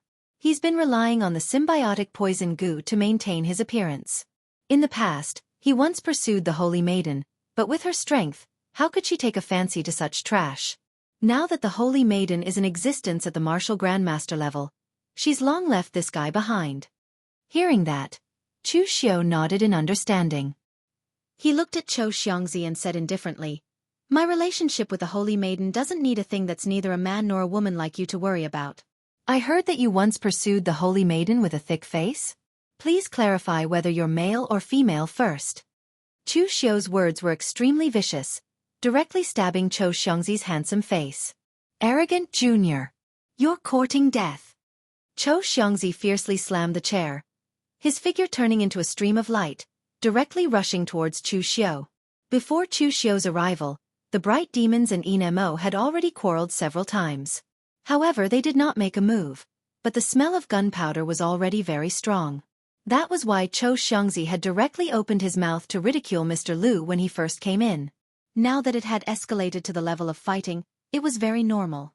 At the very least, there was no reaction from the Bright Demon lineage and Mo lineage. Mr. Lu snorted coldly and was about to make a move, but he was stopped by Chu Xiao. Among the martial artists present, there were martial grandmaster level experts, and most of the others were Unity of Heaven and Man realm martial artists. Although there were also martial artists below Unity of Heaven and Man realm, they were all junior martial artists responsible for serving tea and water. There really weren't any martial artists like Chu Xiao who came to represent the Demon sect to discuss the alliance meeting. Therefore, everyone wanted to see how good Chu Xiu was, and whether he had the qualifications to represent the Yin demon sect to participate in this demon alliance meeting. Therefore, everyone wanted to see how good Chu Xiu was, and whether he was qualified to represent the Yin demon sect to participate in this demon alliance meeting.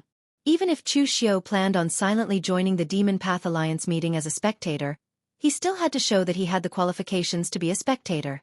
Moreover, Chu Xiu didn't plan on just being a spectator. At that moment, Chou Xiangzi had already arrived before Chu Xiu. However, in that instant, Chou Xiangzi's figure instantly turned into a ball of rainbow-colored fog, enveloping Chu Xiu within it in an instant. The Five Poisons cult was born in the 10,000 mountains of the Miaojiang. Although it was not as famous as the moon-worshipping cult, it was also a big demonic sect, one of the 8 sects. On the surface, Five Poisons sect was born in the Miaojiang's 100,000 mountains. Although it was not as famous as moon-worshipping sect, it was still a big demon sect and was one of the 8 sections. On the surface, it looked like Chou Xiangzi had unleashed a multicolored poisonous mist, but in reality, there were countless tiny poisonous insects within the poisonous mist, making it seem extremely terrifying. Being shrouded in the poisonous fog, Chu Xiu revealed a cold smile. Because he had to hide his identity, most of Chu Xiu's martial skills could not be used directly. Even his signature sky demon dance could only be hidden. Therefore, Chu Xiu's fighting strength was suppressed by at least half. Chu Xiu could feel Chou Xiangzi's strength the moment he made a move. He was definitely not weak. Even if he could not compare to Mr. Liu, who was a half-step master, he was stronger than his 7th uncle. However, it was a pity that he encountered Chu Xiu. The glazed gold silk goo in Chu Xiu's body had a great restraining effect on poisons, not to mention this kind of poisonous insects. As soon as they got close to Chu Xiu, they were directly suppressed by the glazed gold silk goo's natural superior pressure. They fainted on the ground and were shattered by Chu Xiu's Gang Qi. Chu Xiu activated the devil qi of the 3 blades of Avicii, and combined it with the powerful killing intent of the heaven-extinguishing and earth-destroying oblivion killing fist. He directly punched out and blasted Chou Xiangzi, who was hidden in the poisonous fog, away. Chou Xiangzi retreated several steps. His hands, which had blocked Chu Xiu's punch, could not help but tremble. He looked at Chu Xiu in horror. There was more than one person in Jianghu who knew the heaven-extinguishing and earth-destroying oblivion killing fist. Chu Xiu was not worried that he would expose this martial skill. Moreover, he had integrated the unique devil qi of the 3 blades of Avicii into it. In the eyes of the outside world, as long as he did not use saber techniques, no one would associate Chu Xiu with his current identity. While Chou Xiangzi was still in shock, Chu Xiu had already closed in and punched again. The killing intent shocked the scene, and a cold chill directly shot up to the sky. Everyone present looked at each other with strange eyes. Where did this rising star of the devil Dao named Lin Yi come from? His identity was not simple at all. This powerful killing intent and evil aura was something that ordinary warriors who cultivated step by step would not be able to achieve. How many people did this guy kill to achieve this level of cultivation? However, the crowd did not delve into it, especially the people from the Yinma clan. They were chased by the righteous sects almost every day. It was normal for them to change their identities. Even they did not trust themselves. One could imagine how many fake identities they had to create in order to prevent themselves from being chased by the righteous sections. Now it seemed that Lin Yi was the same. He should be a well-known figure in Jianghu. At this moment, when Chou Xiangzi saw that Chu Xiu, a junior warrior who was inferior to him, actually dared to pursue him relentlessly, his devilishly handsome face became distorted. He stretched out one hand, and the 5-colored poisonous gas continuously swirled around his fingers. As his hands danced, the 5-colored threads that filled the sky instantly turned into an inescapable net under the support of his inner force, enveloping Chu Xiu. Each of the 5 poison sects' 5 poison gang qi had the power to poison warriors of the same level to death. The most terrifying thing was that the 5 kinds of poisonous gas could be arranged at will, and their attributes were also different. It could be said that the 5 poison gang qi cultivated by every warrior of the 5 poison sect was different. The 5 poison silk hand that Chou Xiangzi displayed was his unique secret technique. Apart from using his own gang qi to resist it, there was almost no way to break it. As long as one came into contact with a trace of it, the poison would immediately enter the heart meridian. Chu Xiu formed a seal with his hands, and a strange gang qi enveloped his body. Half of it was Buddhist light, and the other half was an incomparably evil and monstrous demonic aura. The Buddhist light and demonic aura combined, forming an evil phantom behind Chu Xiao. It was clearly dignified, but the demonic flames were monstrous. Great Vajra divine powers, Mara Vajra form. Chu Xiao had already started cultivating the great Vajra divine powers while he was recuperating. Now, Chu Xiao's great Vajra divine powers was only at the beginner level. Naturally, he was unable to condense his own Dharma form. However, Chu Xiao chose a few Dharma forms that were more suitable for him to imitate and cultivate. Among those who cultivated the great Vajra divine powers, there were Buddhist monks, but there were also Buddhist scum. The Buddhist warrior who cultivated the Mara Vajra form was one of them. He had resentment in his heart, which resulted in him being unable to condense his own Dharma form. Therefore, he directly turned from Buddhism to the demonic. He did not expect that he would successfully cultivate the Mara Vajra form by chance. Chu Xiao also cultivated both Buddhism and demonic. Therefore, after obtaining the Mara Vajra form, he quickly succeeded in cultivating it without any hesitation. As soon as the Mara Vajra form appeared, Chu Xiao stepped forward, allowing the inescapable net condensed by the 5 poison silkhan to fall on his body. However, they were all strangled by the Buddhist light and demonic aura. As the palm fell, the demonic flames were monstrous, and the Buddhist light was scorching. The two forces mixed together and fell on Chou Xiangzi's head. The power was incomparably powerful, immediately causing everyone in the lobby to look sideways. The power of Chu Xiao's palm was enough to be shocking among the warriors at the unity of heaven and man realm. Although this man was at the 5 Qis collecting in the origin realm, his strength was already comparable to the unity of heaven and man realm. At least, there were not many people present who were confident that they could defeat Chu Xiao. The way Mr. Lu looked at Chu Xiao was also very strange. Only a short period of time had passed, and Chu Xiao had already grown to such a realm. Could it be that the heavens were really blessing the sacred sect, and that the younger generation had also produced such an astonishing and supreme powerhouse? The Buddhist lineage had Wisdom King Zongxian, the Tao lineage had Little Celestial Master Zhang Qingzhen, and the sword lineage also had Chief Sword Feng Qishao. Now, the Devil Tao lineage had produced Chu Xiao. Although he could only hide his identity now, if there were no problems with Chu Xiao's future development, Mr. Lu believed that Chu Xiao would definitely grow to be an existence that could rival the 3 of them. At this moment in the arena, facing Chu Xiao's Buddhist light mixed with demonic aura, Chou Xiangzi threw out a strange ice silkworm from his sleeve. The violent 5 poison gang qi was injected into the ice silkworm, and in an instant, the ice silkworm expanded by a size. It spat out endless cold air, which turned into countless ice crystals in front of Chou Xiangzi. This was the mystical ice goo that Chou Xiangzi had refined in the far north wastelands. For this, he had even fought with the people of the far north fluttering snow city. The mystical ice goo could transform any power into the power of mystical ice. Once the mystical ice goo entered one's body, it would immediately freeze the person's meridians and true qi. It was extremely terrifying, but now it could only be used for defense. However, Chu Xiao's Mara Vajra form was powerful and heavy. The great Vajra divine strength was supported by the power of the Dharma form, and it was definitely a top-notch body tempering technique. As the palm fell, cracks appeared on the large area of ice crystals. The Buddhist light and demonic aura exploded, and in an instant, all the ice crystals shattered. The mystical ice goo also exploded. Chou Xiangzi roared angrily. That was the mystical ice goo that he had spent several years to refine. However, before Chou Xiangzi could react, Chu Xiao had already formed a seal with both hands, and the Mara Vajra form behind him was replaced by the dignified Dharma Guardian Wisdom King. As the fist fell, the Buddhist light instantly shone brightly, suppressing evil and slaying demons. Hell-suppressing Wisdom King form. Amidst the explosion of the Buddhist light, Chou Xiangzi was blasted back several steps, and a stream of blood flowed from his mouth. What was even more bizarre was that his face was constantly twisting, as if there were countless goo worms swimming under his skin.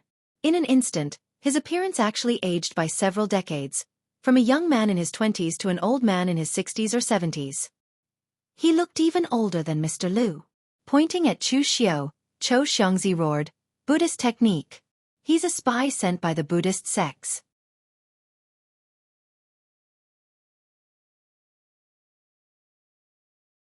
Chapter 376. Zhou Xiangzi used his wide sleeves to cover his face. He looked at Chu Xiu with a gaze filled with venomous hatred. He didn't hate Chu Xiu for defeating him, but he hated Chu Xiu for using a Buddhist technique to shake up the poisonous insects in his body, making it impossible for him to maintain his youthful appearance. Zhou Xiangzi valued his face immensely. Destroying his face was more painful than killing him. Chu Xiu said indifferently, "Those who practice Buddhist techniques are spies of Buddhism. If I practice poison techniques, would I still be a member of your 5 poison sect?" Mr. Liu also sneered and said, "I've also practiced Taoism's Tai Chi Yin Yang sword. Does that mean I'm also a member of Taoism? You bright demons can walk the Jianghu without worry.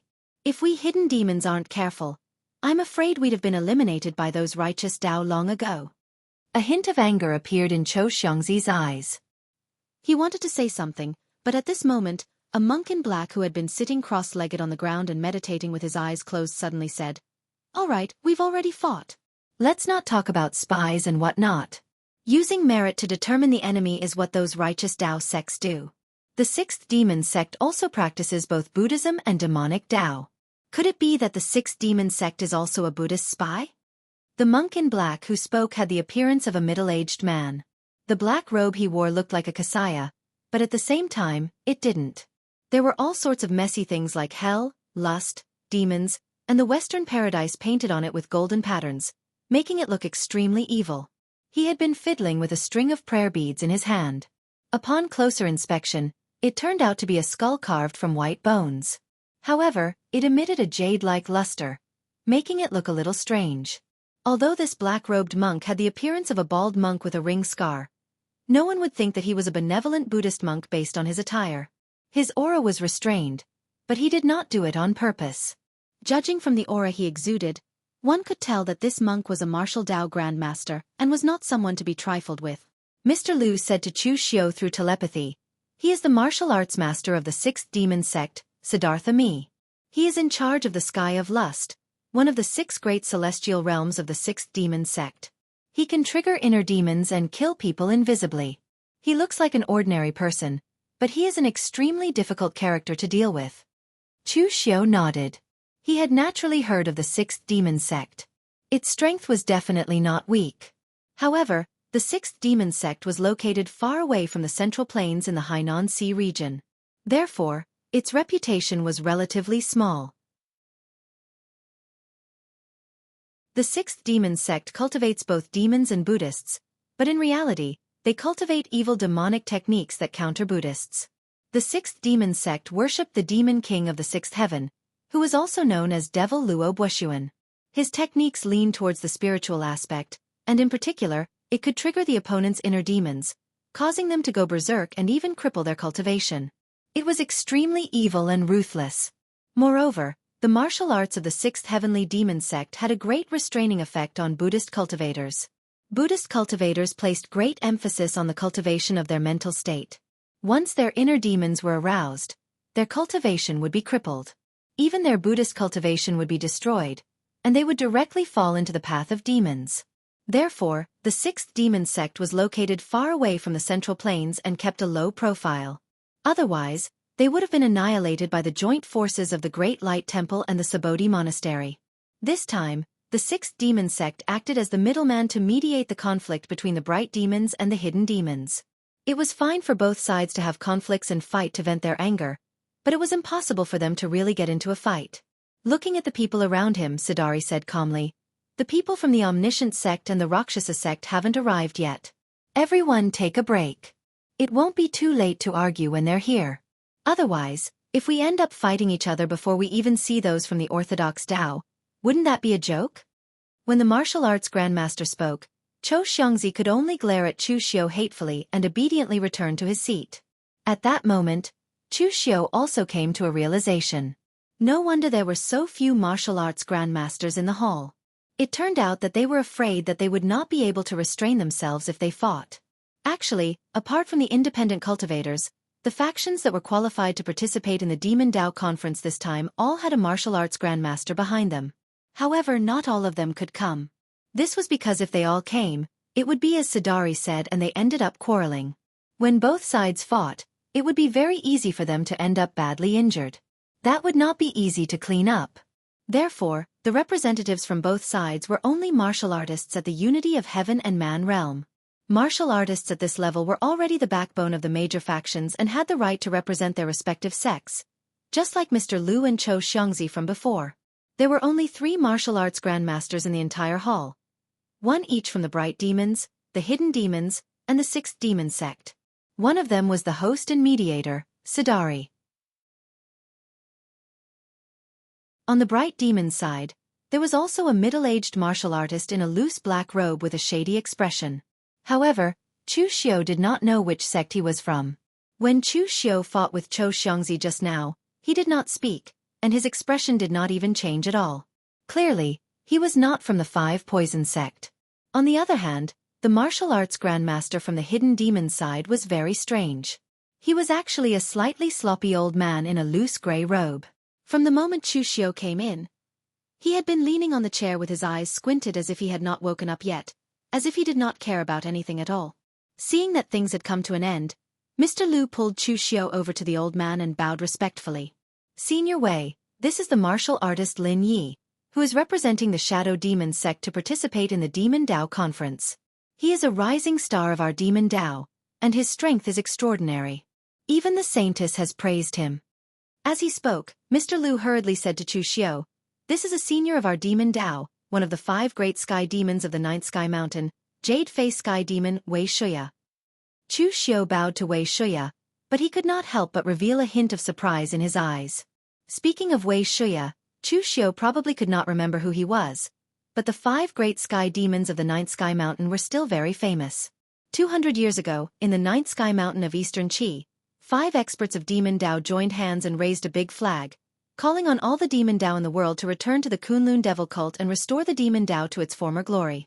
These 5 people were all martial arts grandmasters, and together, they were called the 5 Great Sky Demons. For a while, all the rogue cultivators, Demon Dao martial artists, and some sects of the Hidden Demon sect responded, and their momentum was incomparably great. It actually had the momentum of the Demon Dao.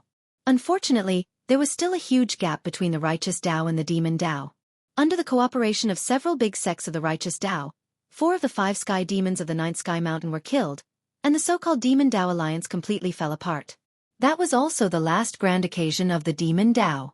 Since then, for 200 years, the Demon Dao had been keeping a low profile.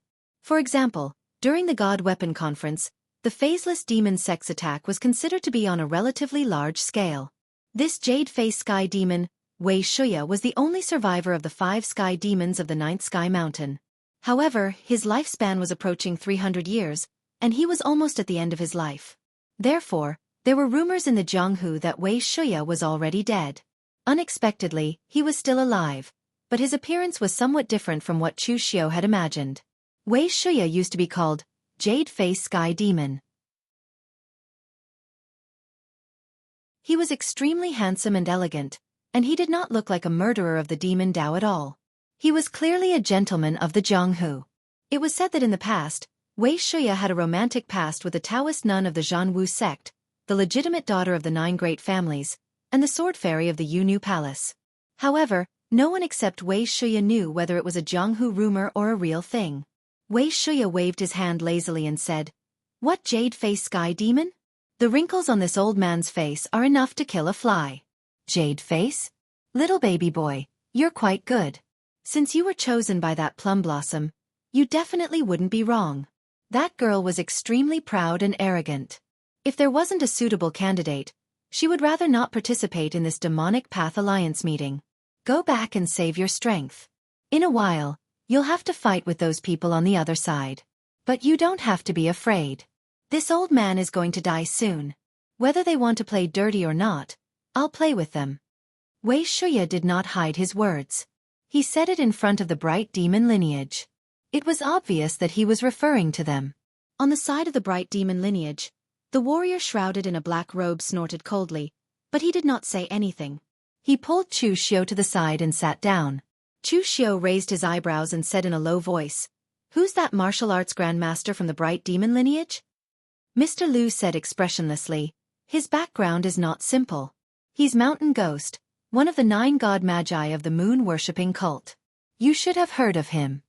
Chu Xiao nodded and a strange look appeared in his eyes. Of course he knew this name. This was a big shot.